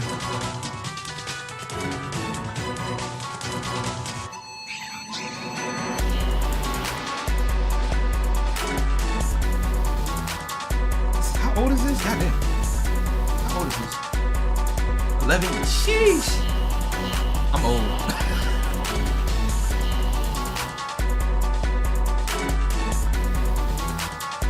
That's what's up. Yeah, and I learned how to chop it. Like I literally chopped the sample up, and then like most of that part of the sample top and all that. So like I learned how to do a lot of this myself. This is 11. Dang, I feel old. Now I feel old. Yeah, but it's one of those things where I personally like I've been doing this. That's like I like to talk this type of stuff, man, because it's like I like to connect with other people and. Y'all don't understand. This is fun for me. You know what I'm saying? Yeah. If this is fun, and I want to, like I said, my thing was like I would rather. I tell this people all the time. I would love to get paid doing the things that I enjoy doing. Don't get me wrong. I like the job that I'm at now. Okay, I like the fact that I'm able to talk my shit and I'm able to talk with other adult entertainers and other people and and even bring that content put that as part of my content. But I don't want to be just sitting there clocking in for somebody else. Mm-hmm. I don't want to be clocking in for somebody else. I don't want to be, filling somebody else's timesheet out when I could be doing my own. You know what I'm saying? And that's one of the things that I try to do is, and I had to get back because at one point I lost it. I ain't gonna lie to you. At one point I lost that because I was like I let people. I let people get me to that point. You know what I'm saying? And I'm gonna be real with you. Yeah. You know what I'm saying? It happens. Yeah. It happens. And with life and people that try to tell you to be realistic and all of these things. Well, yeah, I mean, you got to be realistic, but in the same respects, it's like you do. You got to give it a shot. Let's see. This is the thing. Like the Rippaverse, you just look at us as an example, right? Like there was a lot of risk that was associated with it, and if I sat there and just listen to a lot of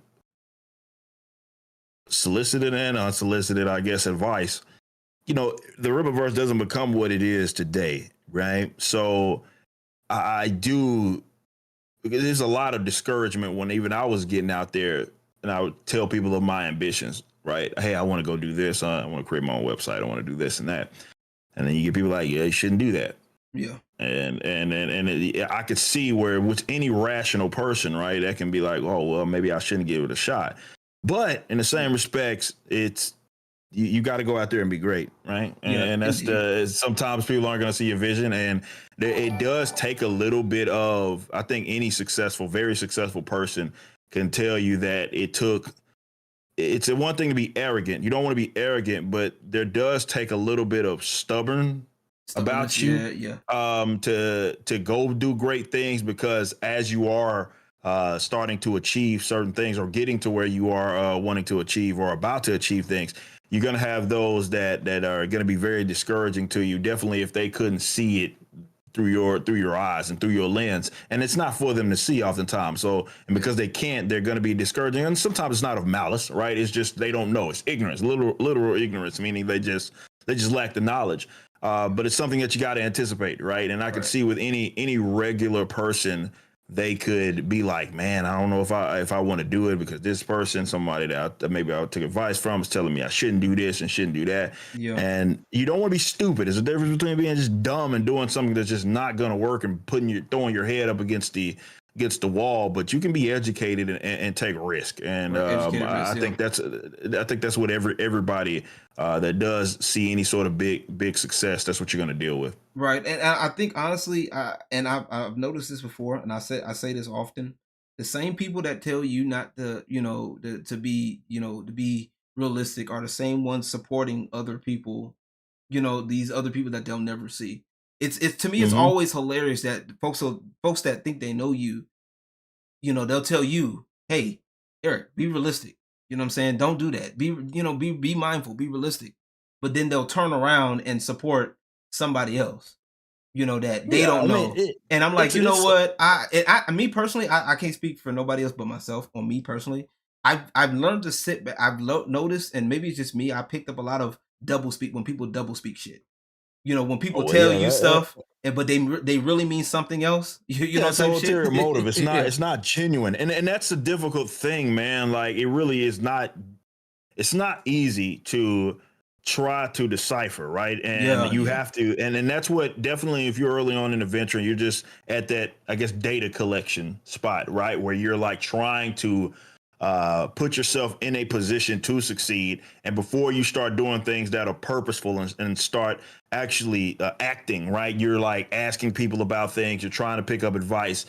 You're going to get a lot of bad advice. You're going to get people that are purposely trying to mislead you. Yes. And it can be difficult to try to decipher that. We're like, okay, what's useful to me versus what's not useful. Yeah. Some of it's going to be, maybe a lot of it's going to be. There's a lot of stuff that I did, right? There was, I'm asking around and I'm picking up on things that I think make sense for me. But on the other hand, I have to be able to, again, you got to have a little stubbornness about you. Yeah. And you're going to have to be like, okay, well, I know that maybe this person said I shouldn't do that, but I've done all the education that I've got all the education that I've needed to put myself in a position to succeed. And this makes the most sense. Like, prime example, and I know I've talked about it before. Before you do, before you do, I got a couple of super chats because I don't want to. I gotta get your super chat. Let me grab those super chats because I don't want to leave them hanging. I got two. These are both from MSK. Shout out to Master Swag King MSK Comics and Manga. He says, tell Eric to pull up on me anytime he wants.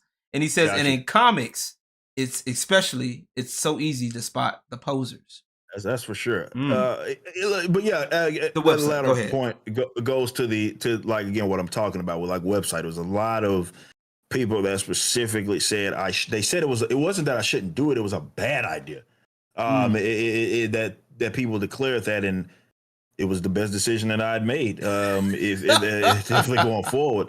So it happens, dude. Like, it's gonna be, not everybody can see your vision. Not everybody can see your dream. And I do think that you can be realistic while also dreaming and while also taking risks, because nothing great comes to people that don't take those risks. Yeah, that's true. That's true. Quick random question. This is from 13. Shout out to 13, man. But dude's been one of the friends of mine, man, for a while. Yeah. And, nothing but respect for him. He said, would the Rippaverse ever consider publishing novels?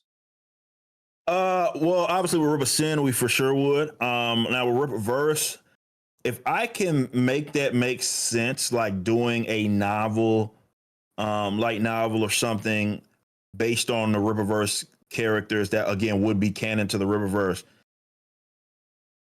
If I can find a market for that, absolutely.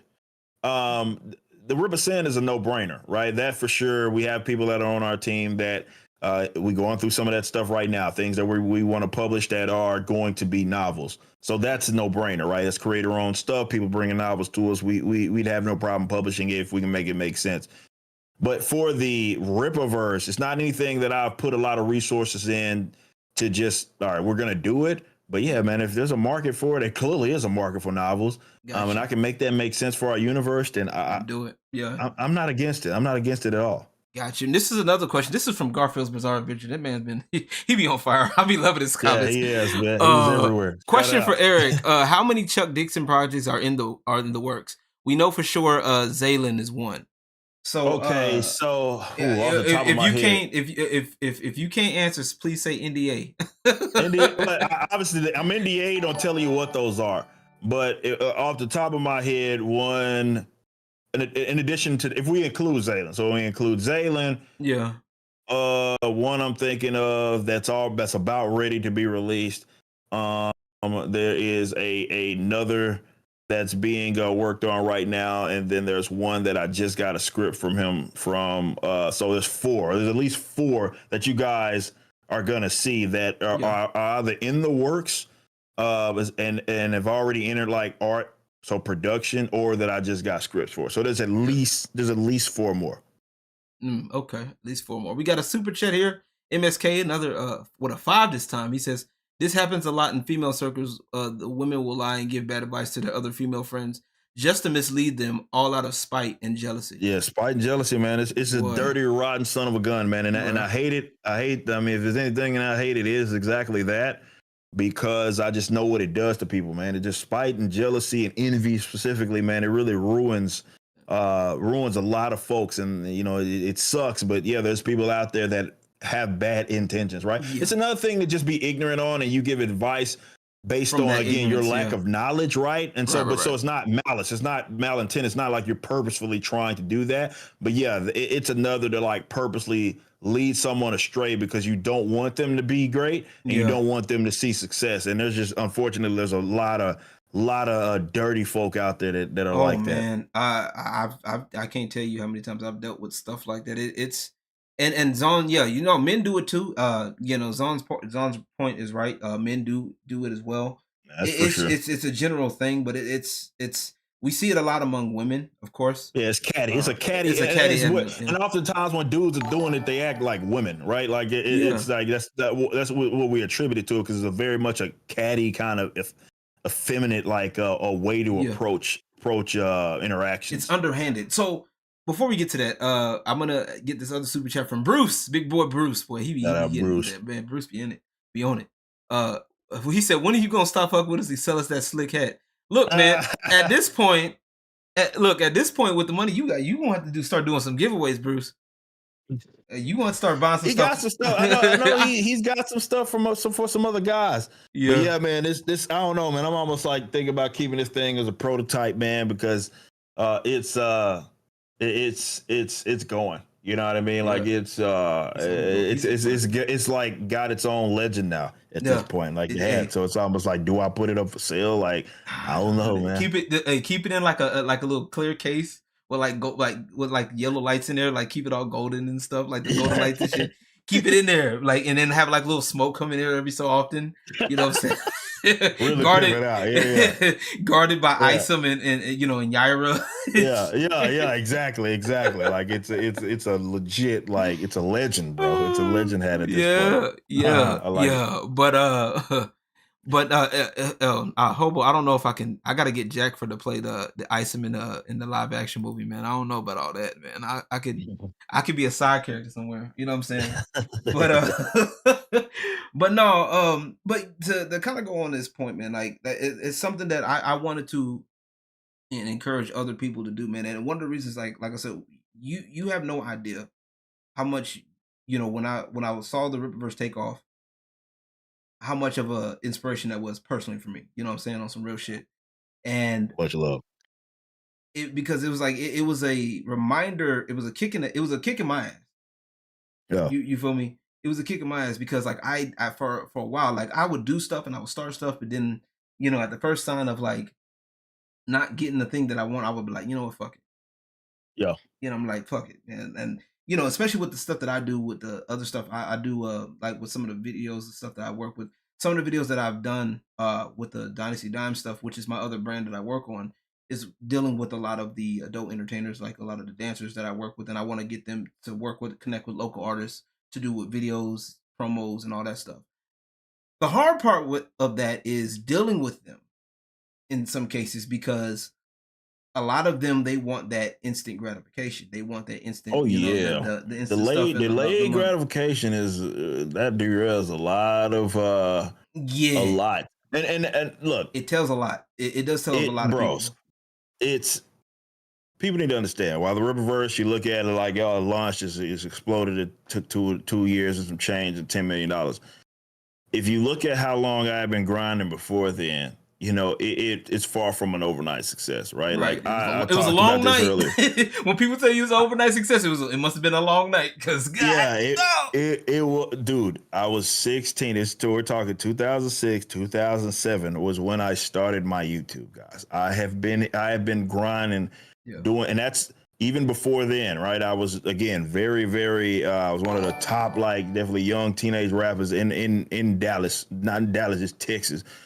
In general, during that time, and I was grinding like, and all that I was able to leverage one audience to do the next thing that I wanted to do, right? So, and that's because I delivered on everything that I said I was doing, and I was authentic. So you had a lot of Croft people would, even if they weren't necessarily interested in it. I had a lot of guys knew me as YG Ripper. Those guys came over and started listening to my bands and stuff like that. A lot of people listen to the bands, started following the Rippaverse and other content. People that saw me speaking on Fox or Blaze or whatever, talking politics and minimum wage and whatever it was, so economics.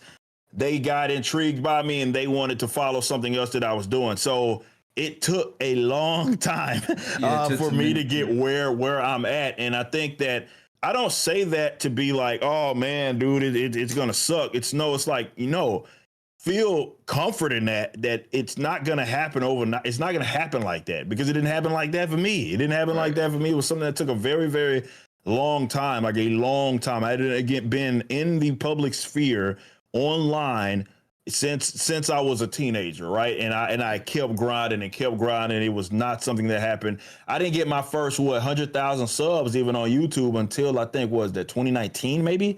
Wow. Right? So you look at that, like that was a 13-year process, give or take, for me to get to get there. It took a very, very long time. So it's a grind, bro. It's an absolute grind.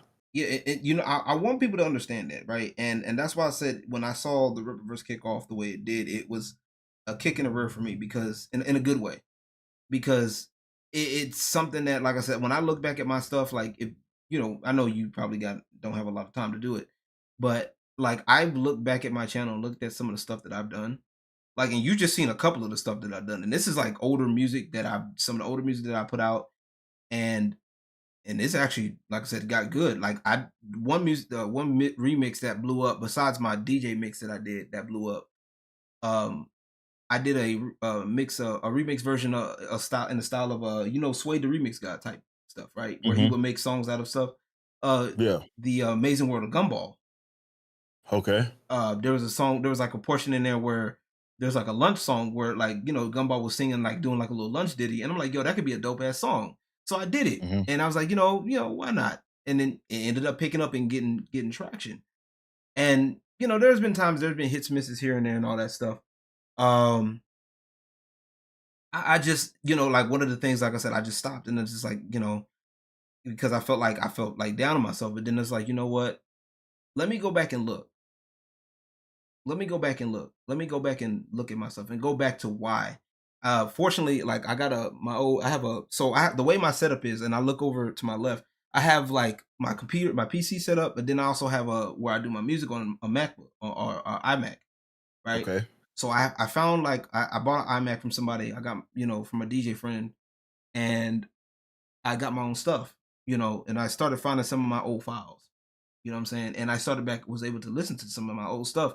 It wasn't like I didn't have the same skill then, like mixing wise.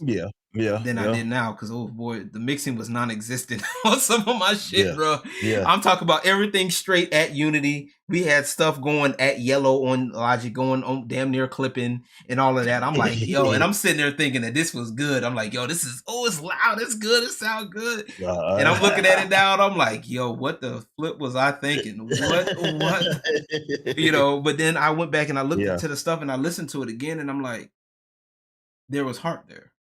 You know what I'm saying? I wanted this, and life has a way of trying to suck that out of you, but at the end of the day, and then there's people too, like, we kind of talked about it earlier with, people that will try to suck that out of you and stuff like that. And that's why I continue to do what I do now, because I'm, now, like, even like I do try to surround myself with positive people that, I appreciate what I which is do. good.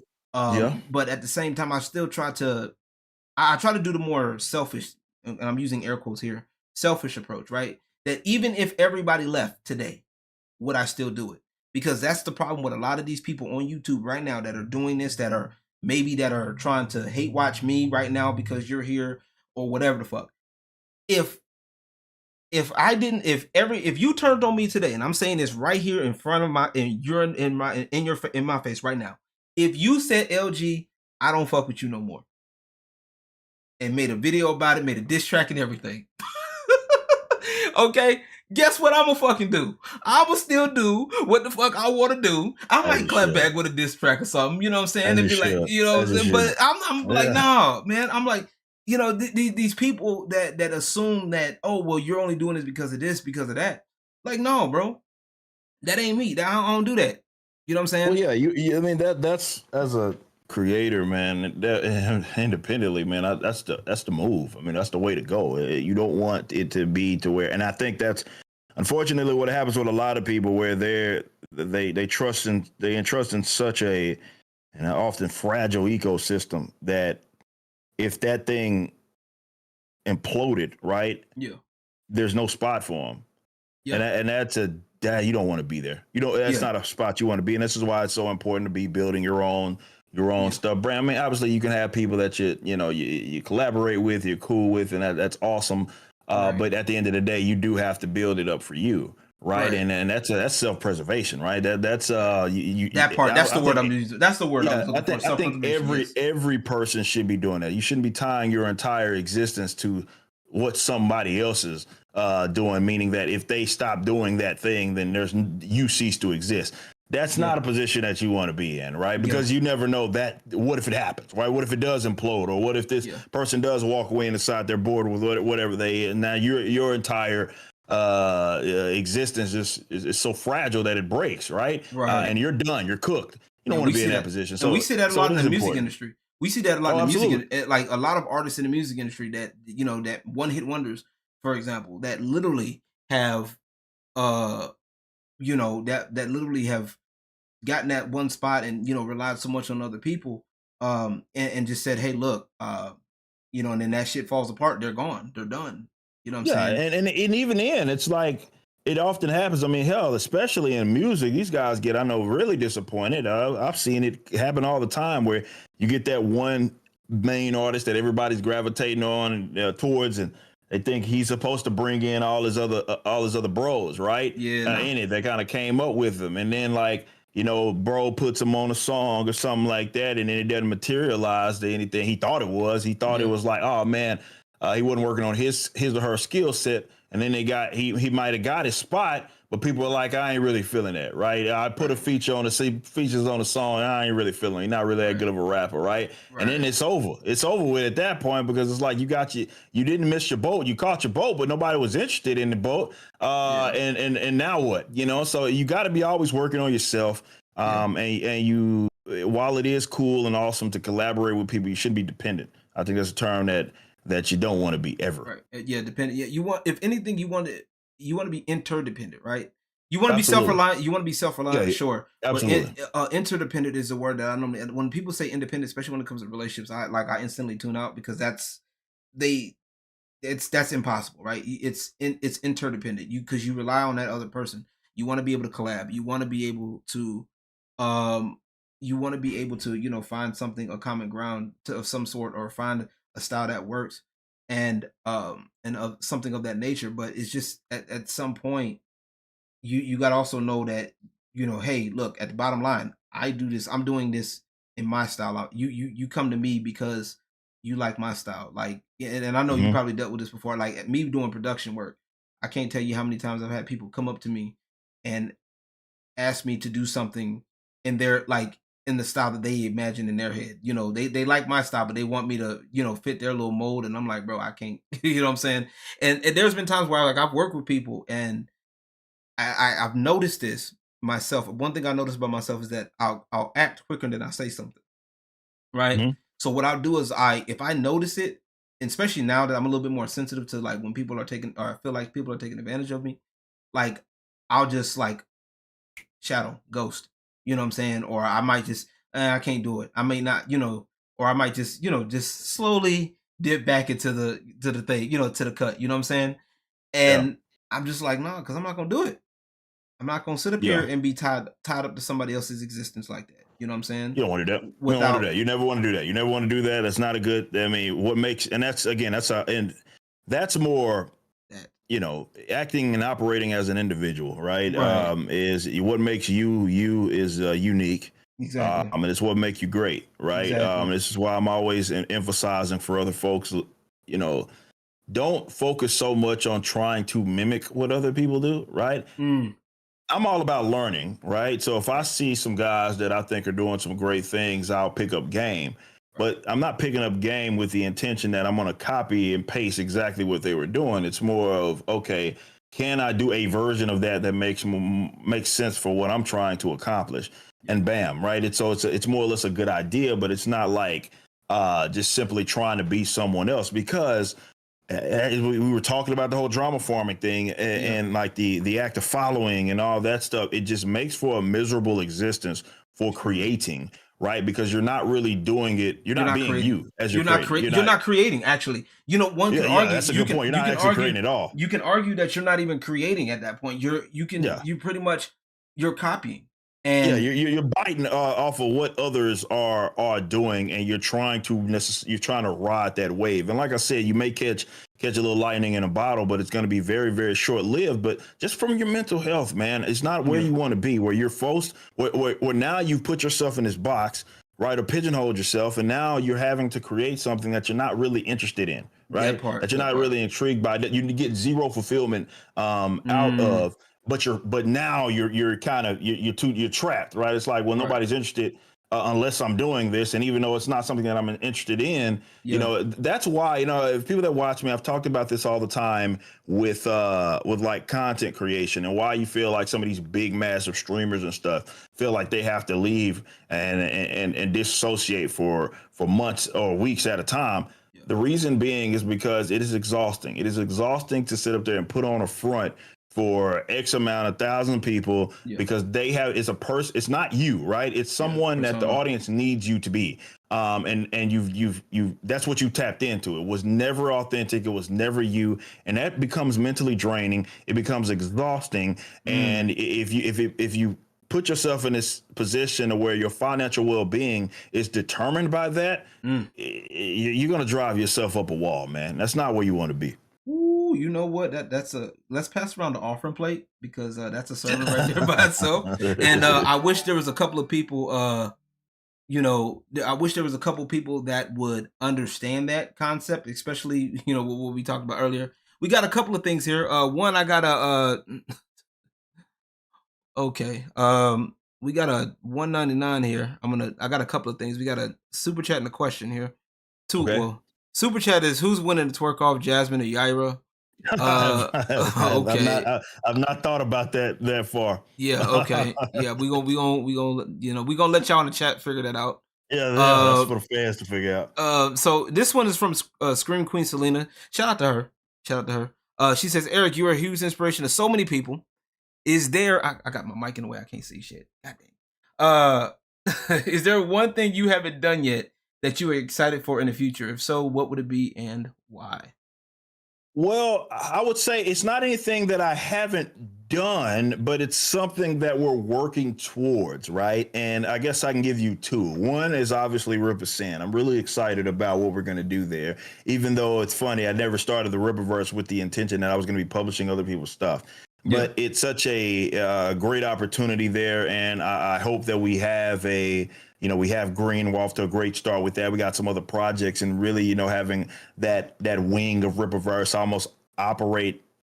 It's almost not really fully dependent on the Rippaverse per se, though they're tied in. It's still under Rippaverse Publishing, but it's a place where people can go learn about some new creators, and see us trying different things. And it's not to say everything's always going to work. It doesn't work like that in any form of publishing. But I do like our chances, and it's awesome to make some of these creators' dreams kind of let's I come like true that. and more like sending it over the finish line and really giving it a big push. On the other side, I Yeah. mean, what I always wanted to do was have this company be a place where people get to nerd out and it's their number one like form of entertainment, right? Yeah. Like what Marvel and DC was for me Mm. at the time. I want that to be that for the Rippaverse, and we're working towards that, and I think a lot of that comes with content, right? We've Yeah. started to speed up our release schedule. That's good. 2025 is going to be a massive year. You're not going to have to go these half a year before we put out a book, or a full year. You're talking like we're almost moving to like a quarter, right? Every quarter Yeah. we're putting something out, and I'm gonna eventually get to where I like for the company to get to where we're putting out a book a month, right? And Right. I think we're gonna get there sooner than later. So we haven't done it quite yet, obviously, but we're working towards it. Okay. See, I like that. I like it, that boss. I like it. Like that, King Folk. You know what I'm saying? You Yeah. are here. I feel like an MC right now. Like I used to There you MC. go. Because believe it or not, I actually would MC too. So I know how to DJ Okay. and I know how to MC as well. So like with all There that you stuff. go. So it's funny. It's like I feel like one of those MCs will be like, "You're rocking with the best. You are now here live at ENPR Radio." Eric, shall I? Rippaverse type shit.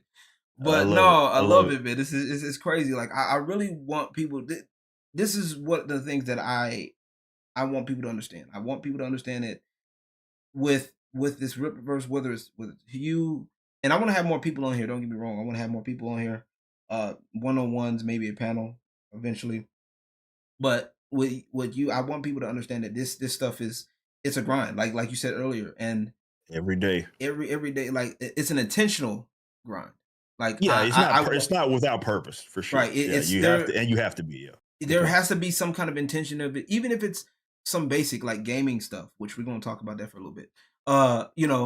Like even if it's just gaming, like covering some games or stuff like that, there has to be some Hmm. level of intent. There has to be level of some the authenticity, like you said. You know what I'm saying? Yeah. If you are that type of person to to like be like as and just spaz out, with the pronoun thing, if that's your thing, hey, then do that.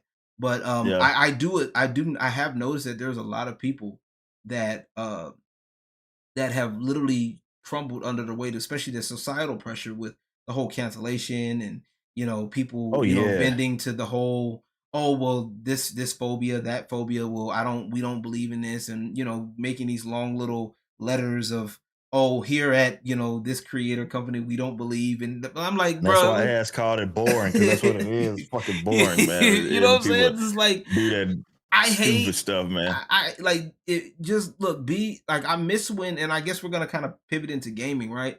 So I miss when games used to be of that, like, just raunchy, like, you know what I'm saying, with just fun, like, type shit. What I mean raunchy, I mean like, Well, yeah, it like was it more was, risk being taken with how they did things. I mean, back in the Gap, I mean, just how they designed the characters. yeah, Obviously, there's a big conversation being had about how the East, South Koreas, even maybe the Japans are designing characters versus yeah, some of the West, and the uglifying of women yeah, and all that. Like, yeah, it's a interesting thing, and I think it is because some of the stuff that you had just mentioned yeah. has just infested the Western gaming industry, and I have I a mean, theory.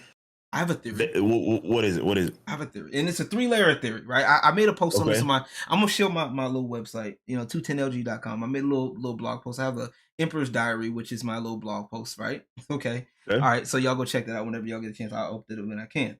One of my posts that I made was a three-part, like a three-layer theory of what's wrong with gaming right now. Because I've okay. seen y'all talk about it. I've seen you as talk about it. I've seen Smash JT talk about it. Geeks and gamers, the like and all that. There's a three-layer problem, right? The top layer is the surface layer, right? This is what everybody sees and everybody's noticing, especially now. The uglification of women, the race swaps, some of the bad stories, like established characters being changed, right? That's Hmm. that Hmm. problem. We got that problem. The middle problem is the one that's being exposed now, kinda. That there were people talking about it years ago, but they were being made fun of at first. Now we're starting to see that, oh, maybe these people were right. The people like the Sweet Baby Inks, the black girl gamers, Gamer X's, black girl gamer, all that. the cookout, all that dumbass shit.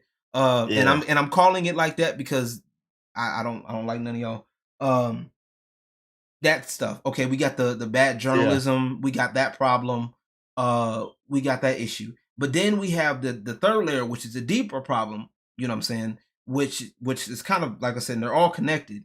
The bad business practices, the companies going belly up, the company, the people that are once again the bad DLC practices, games needing a day one patch, everything going on online only, the lack of physical copies and stuff like that. I don't understand the point of every game needing a fucking battle pass. I don't know why. Why do we need a single player game needs a Fortnite style battle pass for what? That type of stuff. We don't like all of that.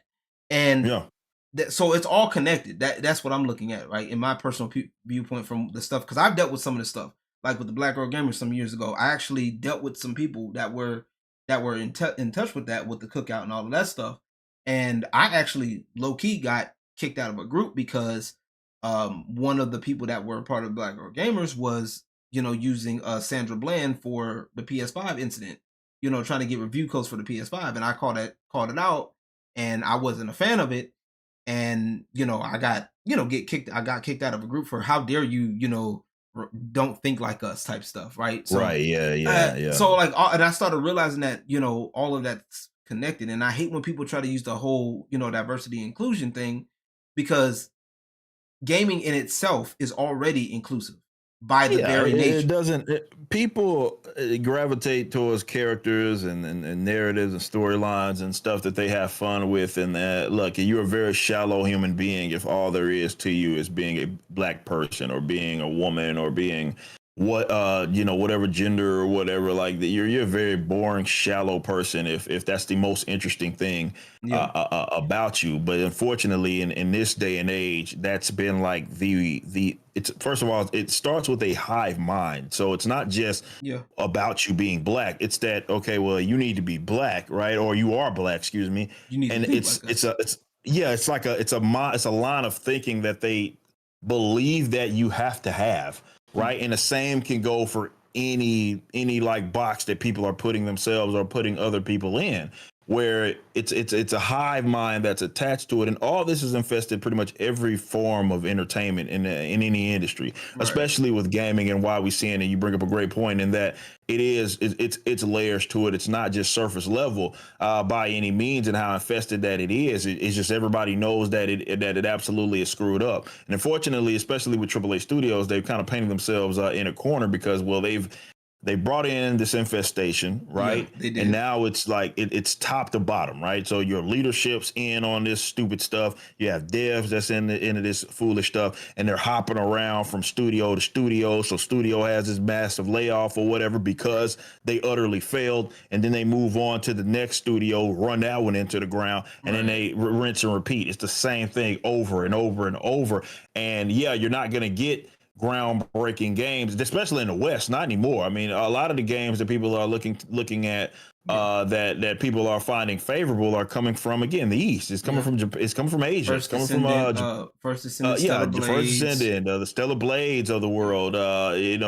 Japanese studios, right? It's South Korean studios, because it's a different culture, right? There are some similarities, obviously, but it's a different culture. So they're not at least bound to these nonsensical rules that, unfortunately, people in the West have now. The way that I always word it is that they're holding ideological guns to each other's head and waiting to cancel each other. They're waiting for someone to get out of line. And this is why everybody's having to pledge allegiance. I am not this type of person. I am against X, Y, and Z. And it just makes for bad creative experiences, because nobody can take risks because they're afraid of, I'm going to be called a misogynist. I'm going to be called sexist. I'm going to be called racist if I don't do this and if I don't do that. And when you're strapped down to whatever that is ideologically and not able to create, you're going to get a bad, mundane experience because y'all are worried about the wrong stuff. Period. Right. You're going to get Dragon Age, right? That's what you get. You get that's the latest. He said it, not me. He said it, not me. I wasn't going to say it. it's a prime example of everything that's wrong with gaming, where it's like ideology is the centerpiece of it, and they try to build a game around it, and it just made for a bad experience, man. It just makes it like Last of Us me 2, and I Ask. think. I think The Last of Us 2 is another one. Yeah. Absolutely. Yeah. I mean, me and Ash both brought this up about Dragon Age. Like, even if you did remove that ideological stuff, it's still a terrible experience. But that's because they are focused on the wrong things, and it's the same for almost all of these studios, at least the AAA ones in the West. They have these rules that they have to abide by, and it sucks because we're gonna get these games that are just not that are uninteresting. The good news is, and there's always a light at the end of the tunnel, the white pill, everybody, is that you're seeing some of these independent studios that are like able to pop up and that are just going to be like, look, we're just not going to do what they do, and it's going to come across as refreshing, and that's awesome. Yeah, exactly. And it goes back to, so like, even with me, like, especially within, like, I do fighting games a lot, right? Yeah, there you go. And I see that in the fighting games a lot. Like, there's people that are so fucking soft, right? In fighting games. Oh yeah, we already know fighting games they were some of the first to get ruined, if we're going to be completely honest. Definitely with the whole accessibility obsession, and I'm not talking about like accessibility and like colorblind settings or sound settings, sounds or something. I'm not talking about that. I'm talking about games being specifically dumbed down to try to appeal to the lowest common denominator, because they feel like the game is somehow better just because everybody can play it. And when you got games that are like inherently competitive and have been since the arcade days in fighting games, and now you're moving, it's the combo issue, like, you push one button and instead of actually having it have some sort of input, like they effectively started to dumb these games down, right? And then what makes it worse. And it makes it worse. So what they think, in theory, they think it makes it easier, right? And here's the funny part, right? What a lot of this stuff is, and I'm gonna say it like this. It's gonna sound weird for a second, but you'll catch me when I get it. It works for a second. It's like riding a bike with training wheels on. You know what I'm saying? Like, you get to ride the bike with training wheels. Yeah, you get to balance on the bike for a minute. Sure, yeah, okay. Little baby on the training wheel. Okay, you ride the bike, good girl. Okay, good little boy. Yeah. Then take them bad boys off. Then what happened? You start wobbling. You know what I'm saying? You left and right. You can't balance and stuff like that. And it is the same thing like with fighting games, and it's even worse with fighting games or any competitive game, because so what, more people can get in, but the ones that are competitive or the ones that know how to go through the stuff, legacy, especially like legacy fighting games like Tekken. Like, don't get me wrong, I like Tekken 8 right now, right?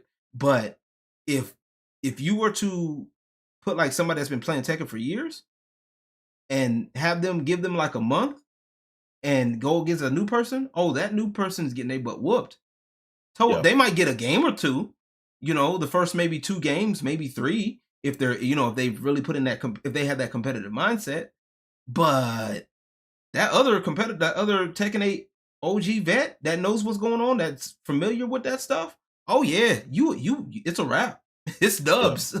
Dub City. And with fighting games specifically, it's designed for you to get good. And I had to learn that. Like, that's why I love it. I mean, that was the era that you being around my age, our age group essentially was the last of the Mohicans when it came to the arcade generation. Like, when we actually grew up in arcades were like a thing that kids went to, right? The generation that right after us, right, that they never got to experience that, and fighting games was the move. I remember being at the arcade, standing next to someone playing Street Fighter 2, playing Mortal Kombat or whatever it was, and they're designed for you to get better at it. And it was like, there's a bit of strategy to it, but it was also like, it's something tangible that you could see yourself getting better at something, right? Now, obviously, I think that translates over to just real life in general. Like, right, it's the same sort of lesson, right? You put more time and effort into something. You start to understand the patterns. You start to get just generally better at doing said thing. It's like a beating on the craft. And that element of gaming has, to me, been inherent, especially in fighting games. It's just part of games, and that has been slowly but surely stripped away. And I think it became more normie centric. Like, okay, how do we get the most people to play the thing? And it's like, Yeah, I guess you could do that, but does it make for a good gaming experience? Exactly. Probably not. They not, and then the normies aren't gonna last. Like, and I think I made a Yeah, post about they'll this. be on Then, it for like a day and then they're gone. They're right. out of there. Once they might be okay for a good week, maybe a month. Maybe 3 or 4. They feeling good about themselves. But then once they start hitting that plateau, oh, they're gone. They are Yeah, out of there. They yeah, are they're not sticking around because just the way fighting games are in general, it's not meant for that. yeah. It's true. You're supposed to like I said, even if you take a simple like honestly, you can learn like maybe 2 or 3 combos of a character and you can just apply them differently. You know what I'm saying? Yeah. Like if it's just the way you do it. Like it's so many things that you can do. Like like I said, I play fighting games now, and I've been playing fighting games like my entire life, off and on, right? Yeah. But I didn't start taking fighting games like super seriously until Tekken 6, around the Okay. Tekken 6. So I know about Tekken 1 through 5, and all of that, Street Fighter 2, and all of those, all the classics. Mortal Kombat. I don't like Mortal Kombat 11, and one can suck a fat one. But all the other ones that like all this other stuff. Like I'm familiar with a lot of the games, but it's like, but I remember sitting there like playing Tekken 6 and taking the time to learn, like going on forums to learn the character, taking the time to like they had the move list, right? In its practice Uh mode. huh. There was a time in the move list where they would do sample combos. Right. Now, back on those sample combos on Tekken 6, they would like normally for the moves they'll tell you what the moves are. Like they'll show you how to do the moves. But for the sample combos, they never did. So what happened was when you showed the sample combo, it would just play the demo. So what I would do was I would take the time to learn that by eye. Like I would go and say, what move is that? Oh, it's that move. Oh, it's this move. Oh, okay. And piece it together myself. And it felt good to do it. It felt good to, Right. Right. do that. And I feel like now that time is it's not even there. Like it's Yeah, it's like not part of the experience anymore. it's Like not at all. they're trying to. Some places are trying to. Now, I will say this is something that they put in there that's really good, where you can go back and play your replays. And not only can you play your replays, you can jump in to the part that you was getting your ass beat at, and control your character for 10 seconds. And then, try to figure that out. You know what I'm saying? And you can lab that for a while. Does that make sense? So Yeah. Yeah. like I like that. Like Tekken 8 That's has cool. that. I think Street Fighter 6 just recently added it. Killer Instinct, yes, was another good game. Somebody in the chat said Killer Instinct. That was a joint Yeah. too. That was one of the first games I played on Super Nintendo. So fun fact about that one. The Game Boy, did you know there was a Game Boy version? Of Killer Instinct? Yeah, Game Boy version. No. You think I'm bullshitting? Nah, no, I believe you. I mean, definitely with all the weird shit Japan was doing, I'm pretty sure there's all sorts of shit I don't know about. Hold on. I'm about to show you. I was about to show you. I was about to show you. I don't remember that at all though. Oh yeah. I'm about to show you right quick. Look at it. Look at that. The whole Game Boy and everything. I'm just turning it down. I'm just showing you that. Yeah. Game Boy Color and everything. I don't remember that. So I remember this because we didn't have a Super Nintendo back in the day. So I had Sega Genesis. So we were That's what I had. Yeah, my cousins had Super Nintendo. Yeah, we had I had Sega Genesis back in the day. So like I got the Nintendo starting out, and then the Sega Genesis. My mom was like, "No, you can't. Y'all got to pick one, either Sega or or Super. We skipped the Super Nintendo. We got the Sega because it was the available one at the time.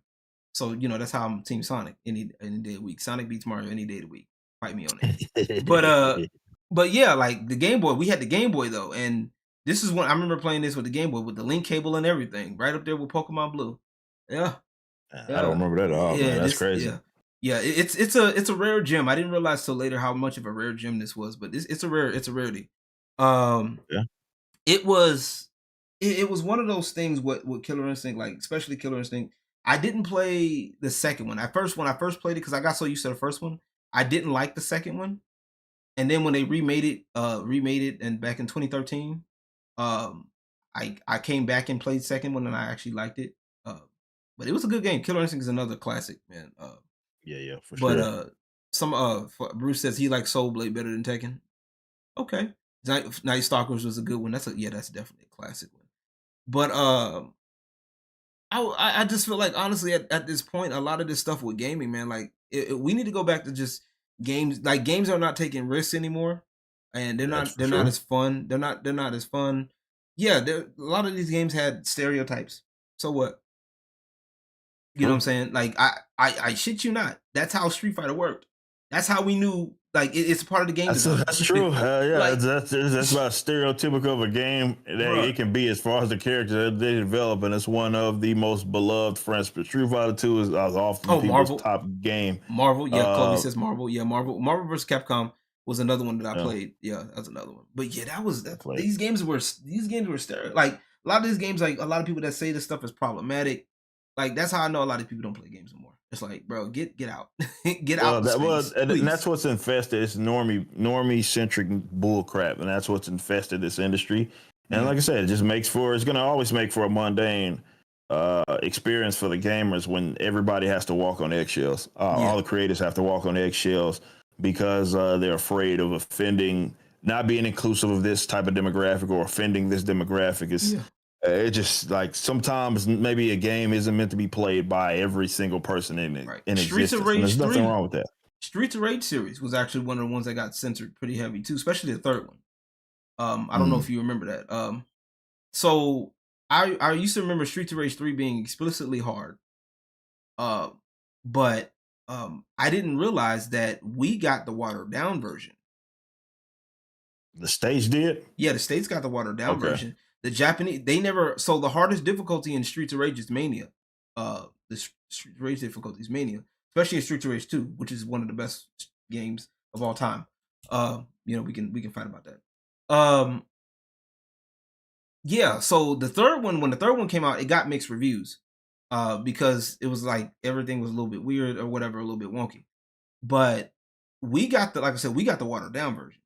We didn't even we the hardest difficulty for us was the hardest. It was hardest. Mania was in the Japan only mode. Was Japan only. So you had to go get the Japan stuff to get the hard. That's crazy. I'm like, bro, they've been doing it. Of course, people will say that it's been happening for years, but like I said, it was never this bad. Like I miss games like Blitz, like NFL Blitz, NBA Hang Time, Yeah. like that Yeah. those games, believe it or not, those games are actually deeper than like in some cases deeper than like the Maddens, the 2Ks in some cases. Which Hmm. I got 2K25. I'm sorry. Okay, Yeah. it's actually really good. Believe it or not. Well, the 2K25 is it's better than what it has been in the past for sure, hands down. Yeah, Like I will agree with that like 100%. the shooting is a little Like wonky. last year was holy shit. That was one of the worst 2Ks I had played ever. I didn't even get Like it. I play on PC. I play on it was PC. terrible. It was terrible. It was terrible. And I couldn't do it. this is like the best. This is the best it's been in a long time. Competitively, especially, it's the best that it's been in a while. It still has obviously a bunch of problems, but I don't do the competitive on it. That's one of the few games I don't play competitively. Like when I play it, like yeah. I create my own. I do the My League, or in this case, it's the My NBA stuff. I do that part. I do the Oh yeah, creation. my NBA, Yeah, I my do all of that. GM or whatever. Yeah, I do Yeah. the all of that. The simulation. I wish they had online franchise. They don't really. I mean, they have the online my NBA, but it's Well, they not. got They an don't have a online. my GM. They They don't got have my not a GM. My GM, but they do have an online My NBA mode. So you Yeah, can yeah, they kind have of the my NBA mode, but the my GM is the one that's great. Like it's legit. Like you got all the RPG elements that are in it. They should have put that online. yeah. You right to a degree, but then like I said, it would have been too much like right. You know what I'm saying? Like Yeah, I came from that era.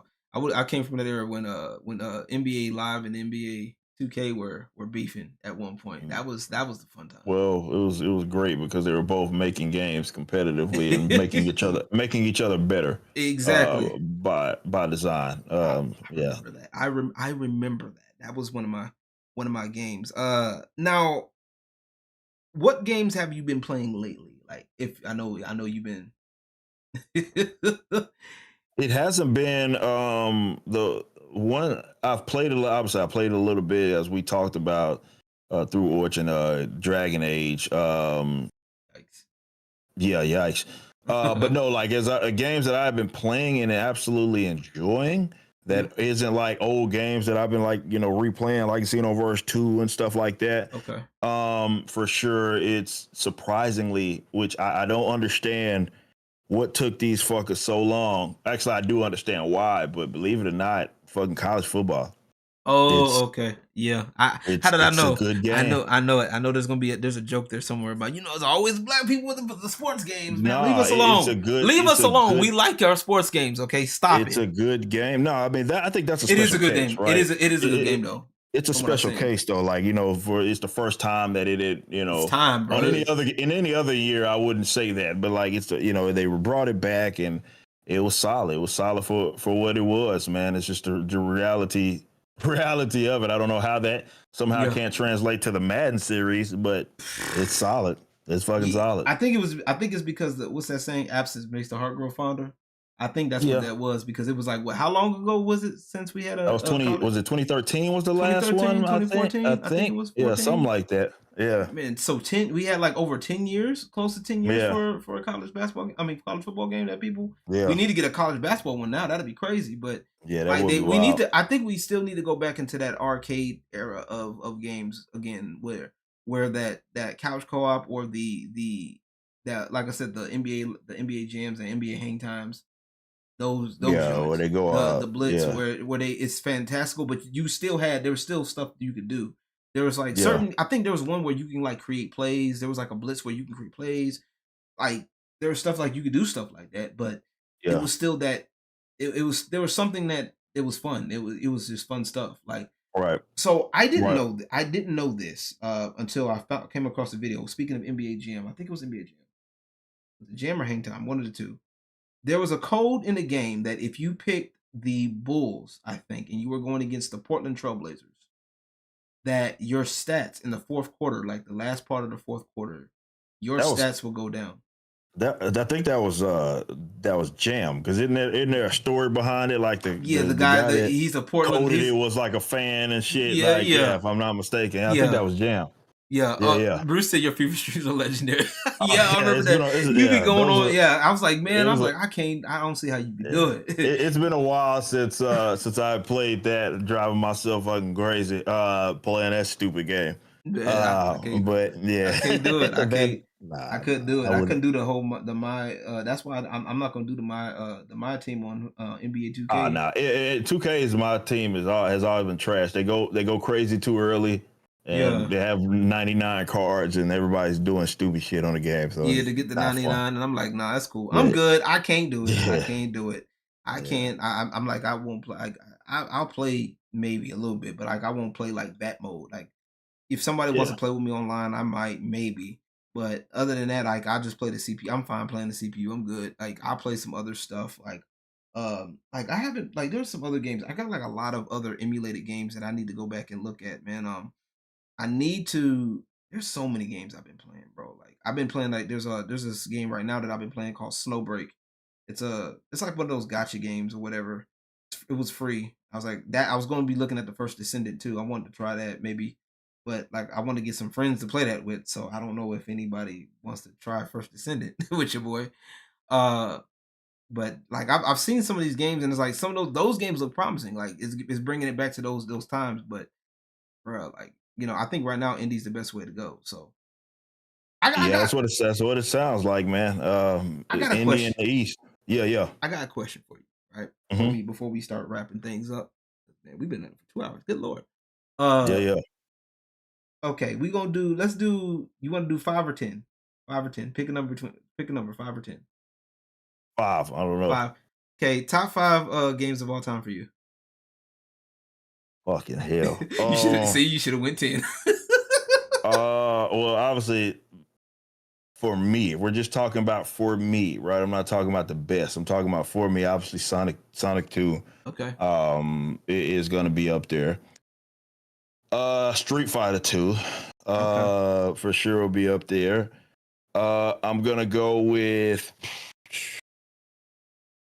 which Twisted Metal did I play the most? Oh, see, I couldn't play Twisted Metal because my mom wouldn't let me. Yeah, I know that was a rather crazy game. My mom was actually being a parent.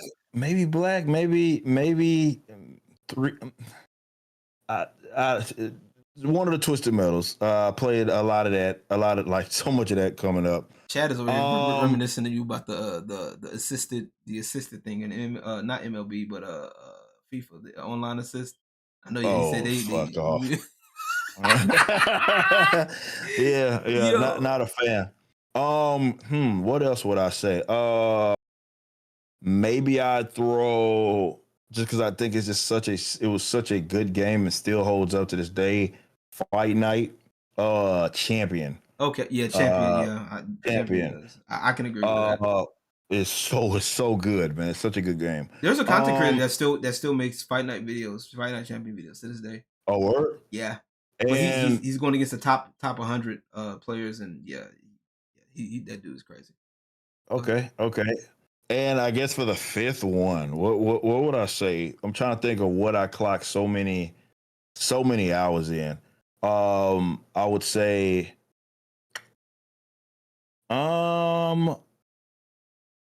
man, that's tough. I don't want to throw another fighter in. There's so many other fighters because I could throw in there. Another fighter if you want, if you can't think of nothing else, throw another one fighter in there. Oh man, that I played so much in, and I would have to say that was my favorite. Yeah. Less of a fighter, more of a beat 'em up, and obviously it's that fucking, which I wish they would make another one of, is Shaolin Monks, man. Mortal Kombat. I really wish they would make it. I had me and my cousin played the fuck out of that game, man. It was funny. You were talking about couch play and all that stuff, man. Golly, man, we clocked so many hours. Yep. Dragon's Dogma, yeah. So I see it renounce that. No, I didn't forget about those. There's there's all the RPGs that I played. So yeah, that's a question somebody asked. What RPGs have you played growing up? Now, obviously, yeah. I've talked about it extensively. All the like. Someone brought up Dragon's Dogma, which to me is one of the best RPGs, such a slept on, just as an RPG. During that era, like fucking Techno Clash, I played a lot of that Sega Genesis. Okay. That might have been the first RPG style game that I ever played. Was Techno Clash for sure. Pokemon? I mean, it is RPG at the end of the day, but we were just talking about it earlier. Yeah. You don't ever consider it, but it is a turn-based RPG. Fucking Pokemon Red, played a lot of that. Yeah, it is. It's RPG. Yeah, that was. I had Blue. Blue was mine. So my brother had Red. Yeah, I had Red and Yellow. Red and Yellow. My brother had Red.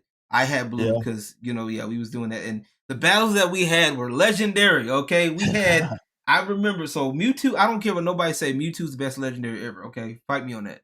But, so I remember back in the gap, and I never knew the answer to this, but every time my brother would have, so I started off with a Squirtle, and I would have Blastoise. I don't remember my full party I would have, but I do remember I had my two Pokemon, was my starter, Blastoise, and then Mewtwo. Because I remember, I wanted Mewtwo, I liked the design, and then when I finally caught him, I was like, yes, he is mine, and he was a powerhouse. I loved it. I loved every second of it. But I used to hate my brother when we played because he would pick Chansey.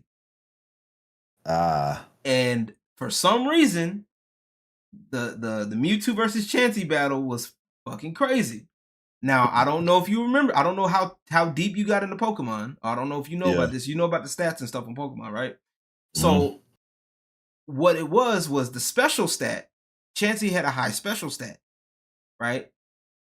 In the game, right? For Gen 1. Okay.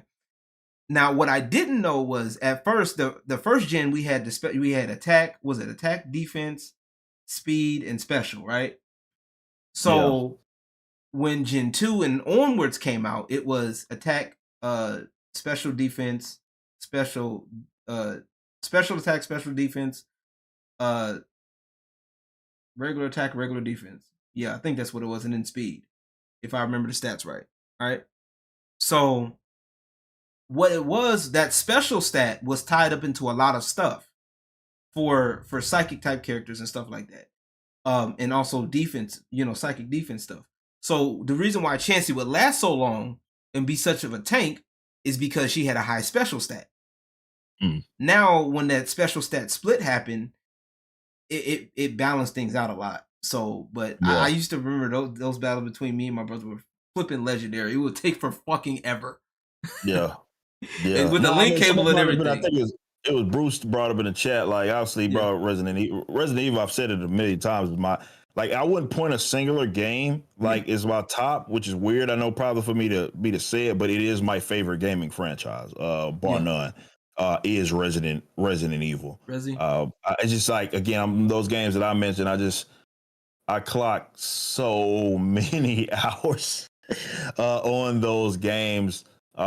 Just endless amount of hours on those games. It was so fun. Oh yeah. Somebody said how many fights have either gotten into because of Mario Kart 64? Yeah, that's facts. A lot of people were fighting on that bad boy. So I didn't have a 64. I didn't play a lot of Mario. I played Smash at the Rec Center, believe it or not, because our Rec Center had an N64. I believe so that. that was the only time I'd ever played I really played Nintendo 64 because I went from Sega Genesis to the PlayStation. Oh yeah, we had that too. We got that too. Oh, I remember. Yeah. I remember that day like it was yesterday. So I remember when we got the PlayStation. Our grandma at the time gave us it was for Christmas, and we had this big ass box. And I was like, "Oh, what is in the box? It's Christmas, kids. Christmas, yeah." We ripped the box open. We saw the word "play," a gray box with the word "play" on it. And we was hyped, boy. We was getting it. We was loving it, man. We had so much fun. PlayStation was a joint. So my route was Nintendo, Sega Genesis. We skipped up to Nintendo 64, then PlayStation, and then when we got like of age, we kind of split. So we kind of like me and my brothers, we kind of split, right? And I'm the oldest of my siblings, of all my siblings. So we kind of split. My brother got the PS2. I think we got PS2. We got GameCube too. My brother had the GameCube. My other brother had a PS2. I got the OG Xbox. And I got the bundle on Sam's Club when we had the bundle with it had two games. It had Forza and it had Halo. And I never forget. I was like, I knew what Forza was because I was like, okay, it's racing, I can tell. And I saw Halo. I'm like, what the fuck is this Halo shit? What is this? It's like I was like, I put that disc in. I heard the I was like, what is this shit? It changed so much, man. I was like, this was. I didn't even have an Xbox. Played a lot of Halo though. Best friend had it. That was crazy. We had a good ass time, and it was just fun time. This is right before the online. I didn't really do online much until like 360. When Xbox 360 dropped. Call of Duty, the Call of Duty joint, Modern Warfare 2. Because I remember playing Modern Warfare War at War was my first one, and I didn't like it. Maybe because it was the World War One with the guns. The guns were shitty, and I didn't like the way the guns were. Like I guess this one class I picked, I ended up having this whack ass. I guess it was a shotgun or something, and it was like, and I wasn't getting no kills. Young me wasn't getting no kills, and I was like, I don't want to play this no more. I'm done. So I played Modern Warfare 2 vividly. I remember that one, and I played a lot of that. And Modern Warfare 2 and Black Ops. Online was the shit, boy. Boy, them days, them lobbies, and actually that's when I had my first clan. Actually, those fun times, man. Those are the days. Those were the days. The whole clan stuff, man. But my top 5. Ooh, man. Now y'all about to get me in trouble because I've been playing a whole lot of games. I got a whole lot of top 5. I want to say Sonic 3 and Knuckles. Okay, Sonic and Knuckles. Sonic 3 and Knuckles. I got to do the Sonic 3 and Knuckles. I got to make that full distinction because it's a whole series. I remember having the lock-on technology cartridge and everything. That was a good one. Can't go wrong with that. Dang.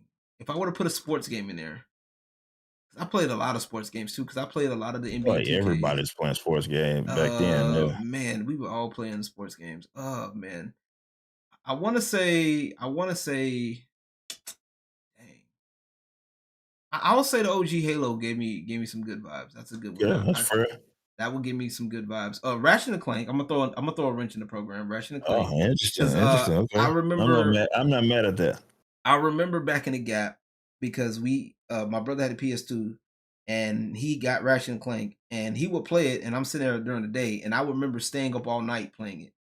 So he would play it during the day, and at night I would be playing it at night while he would sleep, and I'm sitting there playing on my own stuff, and I'll be playing on it so long where I'll be in the room area just sleep with the game on. what was I another respect that. game? We did play Smash Bros. We had Smash Bros on both the N64 and also GameCube. Because I Yeah, that's why I remember, played a lot on my game on my cousin. Well, that was what was it, Melee? yeah, Melee was That on the was GameCube, and I remember yeah, we had to yeah, leave that on one time. We were trying to figure. We found out how to get Mewtwo, unlock characters. We left the game on for a while. We did the whole leave the game on for a long time. Wanted the character that we wanted, and then yeah, once that time was up, we even calculated the hours because I remember we had to go to church one time, and we were like, okay, cool, it's right on time. Okay, by the time we get home from church, we can do the thing. So we had to hide the put like the case on top of the thing so we wouldn't know it was on, so nobody would yeah, turn it off, but type yeah, shit. So it was a whole thing, it was a whole yeah, thing. That was fun. yeah, yeah. Let me see. I'll say Tekken 6 because Tekken 6 because that was when I started taking like I played all the Tekkens, all this like a lot of the Street Fighters, but Tekken 6 is when I started getting into it along with Street Fighter 4. Um what's another game that's out that really stuck out? I can't think of another one right now. See, I can't see I put myself in the corner too. Dang. Yeah, man. If I thought about it more, maybe my list would have been a little different. I probably would put the Right. bouncer on there. I talk about that a lot. Oh PlayStation yeah, 2. yeah. Uh, I got that on a. I found an emulator for that. yeah, I Yeah, love I that might damn do a game, man. playthrough. You might have to come through, man. Oh After man, yeah, I love to see it, man. I had a lot of fun, but games brings me back so many memories, man. I absolutely love it. the bouncer, Yeah, the ragdoll feelings and yeah, man. everything, man. I love that game That so was the much, man. crazy part. Yeah, Yeah, I could probably. I don't know. I'll probably throw that in there. I don't know. I can't think of another game right now. But we'll okay, let y'all have that. But I appreciate you taking the time to talk with oh me. for I sure, appreciate you, man. It's for sure, we'll man. have It to was do it fun. again. We'll have to do it Yeah, again. absolutely, man. It was a long Uh, time coming, man. We'll for sure do it again, man. That was fun. indeed, man. And let people know where they can find you. Let me undo this right quick. Unless you have four controls, yeah. Okay. NBA Jam definitely was definitely a good one. Let me go check the chat real quick before we do that. Yeah. Checking the chat because uh all that good stuff. Checking chat. Appreciate the what is this? Oh, never mind. Okay, that's whatchamacallit doing their job. Shout out to my mods out there doing a job. I appreciate you. Appreciate all of y'all. I appreciate all. I gotta give a shout out to all my mods. I'll do that afterwards. But let me see. Any questions out there? Y'all better get y'all questions in, and no bullshit questions either. Let me make that clear because you better be lucky I'm talking with Eric because I seen some of the stuff that y'all was putting, and I all the y'all know it. Y'all ain't got no home trainer over here trying to stream snipe me. You ain't got how did that look? You trying to stream snipe me, and I'm over here having a good time, and you over here watching me have a good time. I need that meme of the salon. Where is that meme of the salon? Renown Zero. We need it. All right. All right. Metroid Prime. Oh, that was another one. Metroid Prime. Oh yeah. We need Metroid Prime 4 to drop. Hurry up. Somebody asked, Ripper, when's the Mario Kart stream? I don't know when I'm hopping Sorsha. back That's a in good there. one. That's a good one. More Sorsha? Win. Yeah, Oh, we need a book of that yeah. because I'm not gonna lie to you. Sorsha. I saw Sorsha. I can't pronounce her name right, but you know what I mean. No, that's Susha. Yeah. You Sorsha, got yeah. you about right. You about Yeah, right. You about got right. She a little hottie, girl. We gonna have to. I'm working on some stuff. Like I said, I hope I can very soon get you guys like a legitimate like slate, kind of letting you guys know what's for sure is on the horizon of titles. Because it's about that time. So we'll let you guys know what the next projects are going to be for sure. Put me in the Rippaverse. How about that? I'll be the guy in the Rippaverse. How do they do for you? That one person that's sitting there. I'll be like the J. Jonah Jameson type. Making the only thing is I'm not gonna be like that delusional. Yeah. Okay. I won't be that. Tiamat has a question. He says, did you ever hear of Bugs Henderson and listen to him? Music when we were talking about music. I don't know who Bugs Henderson is. Okay. And secondly, what do you think of the fact that companies forgot the myth of the wider market and who it's made for? I'm not sure I understand that question. I guess the latter. It's hard to say. I just think that marketing in general is just changed, right? And I think there's a lot of people that, be it they have marketing degrees and they're working in the marketing departments, but they don't really understand marketing, and they don't understand how to. And it's not necessarily what you're marketing or getting your stuff out there. That's what I'm referring to. I'm more so talking about analyzing of markets, right? I don't think. And to be fair, yeah, industries are changing because everything is becoming so digitized. Yeah. So I don't think that it's as white and black, right? There's no one way to do things anymore. And I think that there's a lot of people getting just bad information. And I think that's what happened with the whole, okay, if I can have this wide appeal just for the sake of having it, because people aren't looking at, and I think a game that just debunks all of these myths that people had with gaming, obviously, is Elden Ring, right? Where you had a game that was mass appeal. A lot of people gravitated towards it, but it never deviated from what From Software was known, what they were known for at all, right? It's probably the most accessible of because of the open world nature of it, of the Souls-like games, right? But it's a very much a From Software game. And it shows that you can still have that backbone, even though people have been demanding for a while, why don't y'all have difficulty settings and why don't y'all make it easier? They never deviated from that, and they were able to have a massive appeal to a wide demographic of people, but they didn't have to. It wasn't like I think what's happening is they're trying to target wide demographics instead of just creating something that will be widely accepted. And I think that's what they're having difficulty trying to analyze now. And they think that, hey, if I just dumb the game down, or if I just try to, I don't know, my college professor said that this is how the world works, so I'm just going to try to appeal to that person, even though it really only represents a very small percentage of people that may not even be interested in your product in the first place. I just think that the companies just don't really know how to analyze markets at all anymore. Right. And because you have people in there that don't, once again, like you mentioned earlier, you got people in there that don't have, they got the degrees, but they don't have the experience. They stupid with degrees, basically. They dummy. You're a dummy with a degree. We got another question here from Bruce, big boy Bruce. Alpha Core statue as a one piece or three separate parts? If I did a statue, for sure, I probably like of Alpha Core. It would be like something cool. Like it would be like they're you can get them individually, but they're meant to be like, if you had all three of them, they would form some sort of thing. Is how I approach that. I would love to do an Alpha Core. Okay. When will FIFA return? I don't know, man.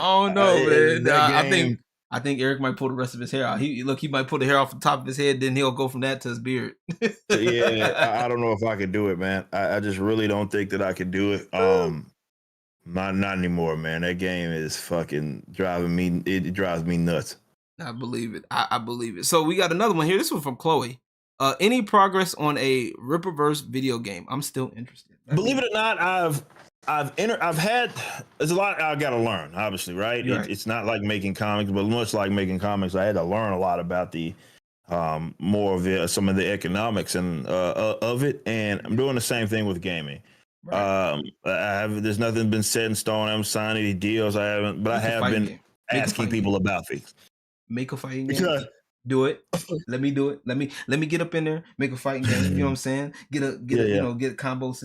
Because so there's a lot of things involved with gaming that people don't understand. Like I know the planning and all that stuff. Especially like I know you were talking more like I know MMOs were the thing. We were talking about like open world RPG, like online RPGs for sure. Yeah, that's like anything. That's a technical like a different animal. Yeah. Especially if you got to make sure the play loop is for in that case. And I'm trying to like make this quick.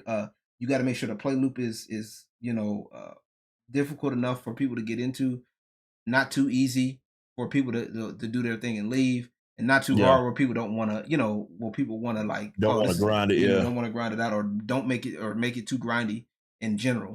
Like Black Desert Online type stuff. You know what I'm saying? Yeah. Or Black Desert Online. I know. I think they said the last. That's what's the other one? The one that the Last Ascendant. They say that's grindy too. I think from what I heard. That's part of the reason why I haven't really got a chance to sit on it yet and get on it yet. But like that, but also with a fighting game, that you run into that issue too, like with the balancing of the characters. And then my only thing too is that you got people that are going to complain about the balancing, and I've argued with people about this on the fighting game community. I'm like, bro, so what that this character you can do a wall carry, like you can if you get hit, like and stuff like that. Now I will say there needs to be more defensive options in games like fighting games, because it does feel like in a lot of times fighting games where if you do defend, you're put at a disadvantage. Like blocking is a bad thing. You know what I'm saying? A beat 'em up would work too. Chloe mentioned it. I just saw it in the chat. A beat 'em up could work too. That's a good idea. For sure. You know what I'm saying? But yeah, it's a lot. It's a lot. I think a smaller scale sort of thing like that, a beat 'em. I would love to do a beat 'em up. Like I would love to do. I've talked about this. Like I have my dream game, but I would love to do like a beat 'em up in the style of like a Sifu, based on like ISOM or something. Got you. Got one more question. Got one more question for you here. Where do I go to add my voice as a voice actor for Rippaverse? This is from Dungeon Master Viking. Video game, animated show, or just a goofy ass commercial. I'm down if you need more. Hell, I want to know too, cause shit, we'll start putting out those call outs once we get to that point. Yes, indeed. Yes, indeed. I want to say thank you. I want to say thank you so much for coming by, man. Appreciate you. Oh, of course, man. Of course, it's been a minute. Like I said, I would love to have you back. We'll make it happen. I know you a busy man. You know what I'm saying, doing your thing. Yeah. And I like I said, I appreciate the work that you put in, man. Your stuff is solid, man. Definitely. I may not always be able to because I've been working on my thing, so I'm like I may not always be able to be in all of making all the videos and stuff like that. But hey, I do try to show support when I can, and appreciate you. You definitely you have definitely you're definitely if anybody's ever wondered if you're inspiration or not, I would definitely say that you're along the lines of inspiration to other people to get the work done. That you're a testament of if you put in the work, you can get things done. Like what I'm saying. It may not be a $1 million success. You know what I'm saying. It may not. You know what I'm saying. It may not be $1 million success, but at least, whatever your success is for you, you know what I'm saying? And I got to make that clear for other people. Whatever your success is, even if it's just breaking even for you, you know what I'm saying? That's a success. Because guess what? Right. There's a lot of people that don't even do that. Right. Okay? Right. All right. You're right. No, you're 100% right. We got people right now that would rather lick toilets and smoke crack. Yeah, I'm saying it. Yeah, I'm petty. I sure am. You're damn right. You think I don't be paying attention to y'all? Y'all think I don't be seeing the stuff that y'all be seeing? You old cockeyed gremlins. You over here watching stuff right now. Don't think I don't know. Oh man, I've never seen. Matter of fact, I'm gonna share this for y'all because I got something for you. Hold on. I think you're gonna remember this. I think you'll like this. I think you remember this, right? I think you remember this, right?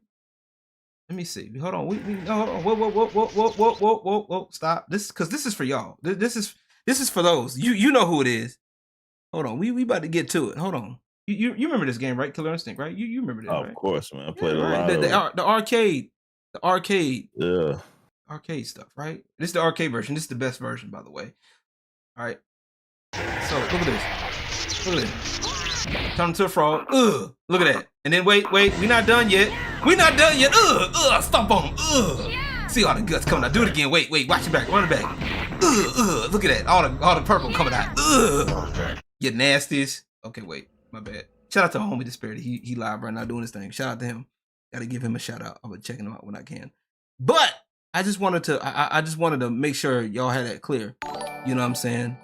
All that appreciate stuff. It. You know what I'm saying? I appreciate every single one of y'all. You can go ahead and let people know where they can find you. I'm trying to find my other tab. I can't find it. There it goes. Sorry. Yeah. Rippaverse.com obviously is where you should go. Check us out. We got Rippersan.com obviously if you need some if you want to grab Aggramatic Chronicles Green, Blue, we have both of those of course there as well. Now we have live. What are our live collections right now? Blood Ruth #1, which is off to an amazing start. We also have the Isom statue that you can go grab. But just head over to Rippaverse.com. I'm on EricDJuly.com. But if you go to the Rippaverse or Rippaverse on all forms of social media, you can come keep up with us. We're having fun. Producing much content. We just dropped a calendar today that you guys could pre-order. Lots of orders came in for that, so we appreciate that as well. But man, I also very thankful, obviously, you having me here. I know this is a long time coming, and for sure we'll do it again. We'll do it again. Yes, sir, and definitely will. And if you're not, if you over here hating on the Rippaverse and stuff like that, let me just remind you that they're doing crack. Okay, yeah, got a whole bunch of that right now. I love it, But it's not too late to get into Horseman. It's not too late. You can still get Horseman. Let me see. I think cover D is available for mass print. If you haven't gotten, there's a few covers left of cover B. I think you said, right? Yeah, you can still get cover B. I can't remember the exact number of how many are left, but they still are available. So you still can get cover B. Gotcha. Okay.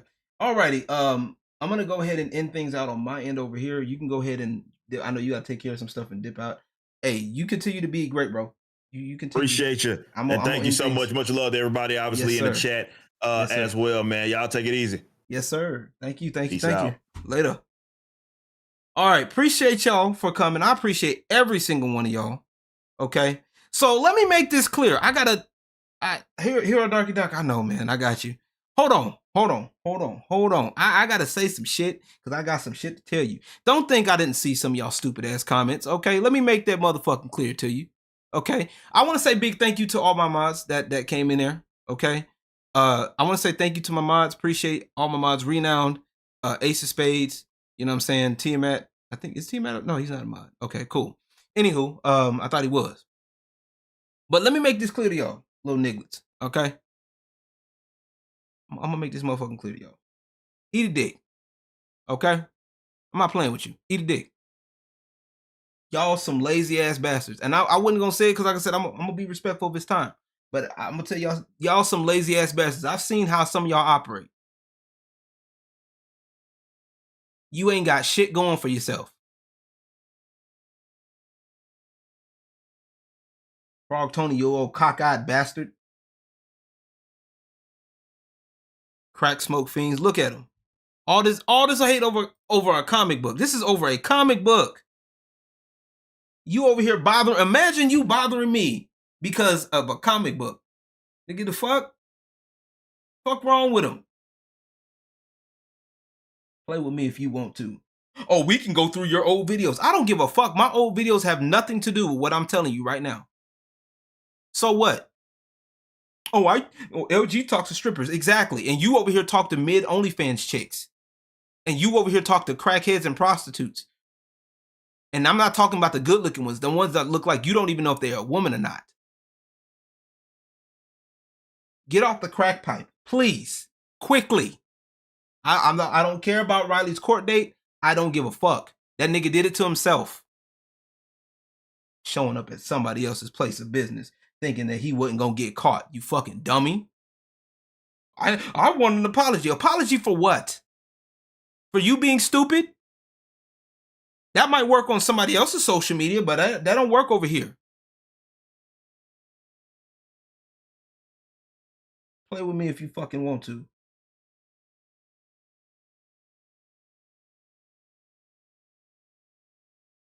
Over here licking urinals and shit.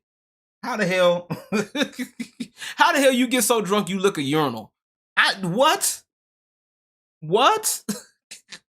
How do you get so drunk that you start licking the urinal? Going live, bro. Like, what? Make that make sense. Yeah, you just missed them. Bitter bitches at a hair salon. That part right here. This. Lay off the crack.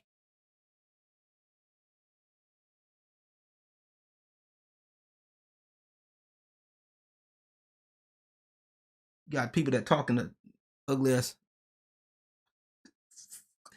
Hey, I heard one of the frogs lick the urinal. That's what I heard. That's what it looked like on the live. That man was drunk and, started pillow talking. Yes, for those who missed the stream will stay public. Okay? This stream is public. I appreciate everybody though. I want to just give a shout out to everybody who, you know, who was in here in the building. You know what I'm saying? Hero Darky Dark, good to see you.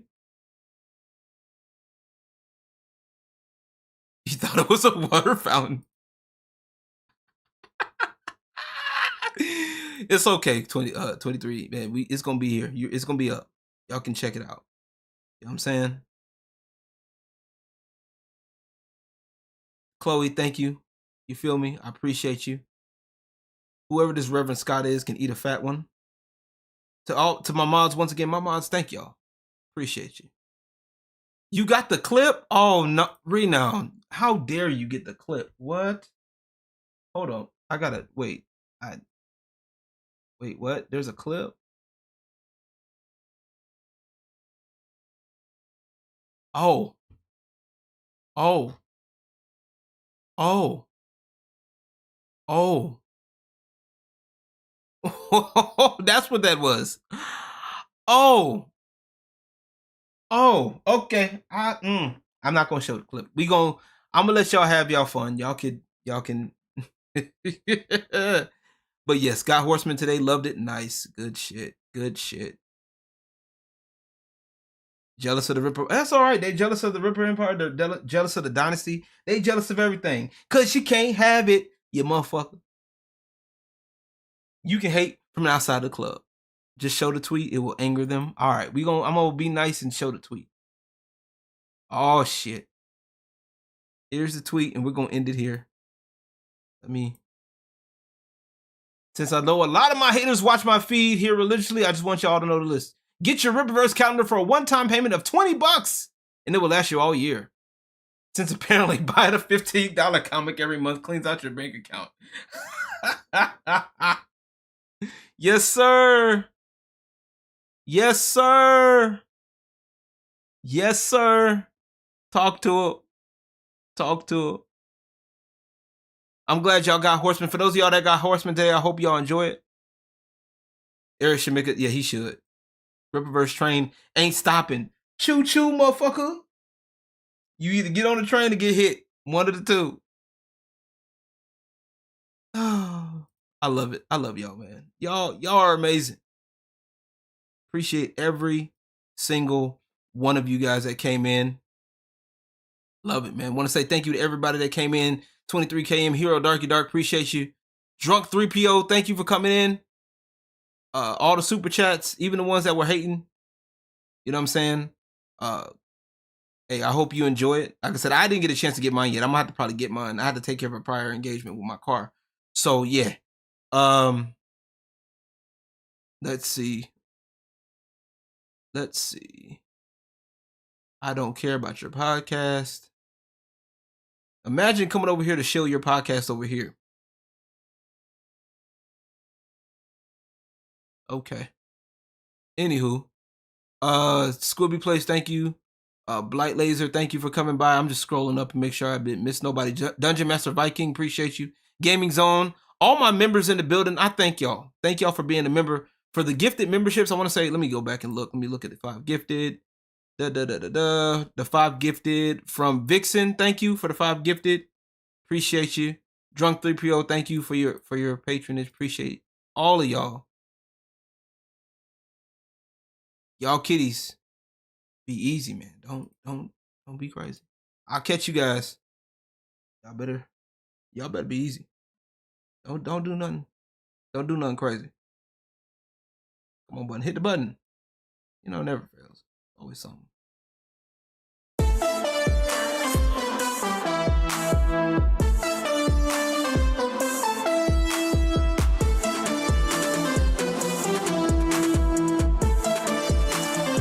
I see y'all.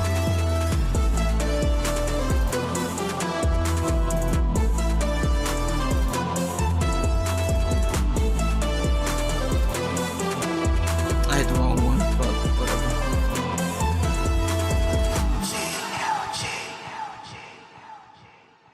Oh, and before I forget, hey, don't be this. Don't do this.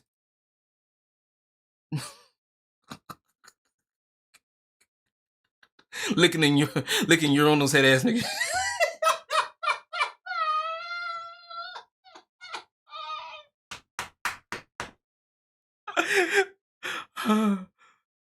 Oh shit. Oh. Whoo, boy. Oh, you old shitty mouth head ass. I can't do it. All right, y'all. I'm out of this bitch. Y'all don't do nothing crazy.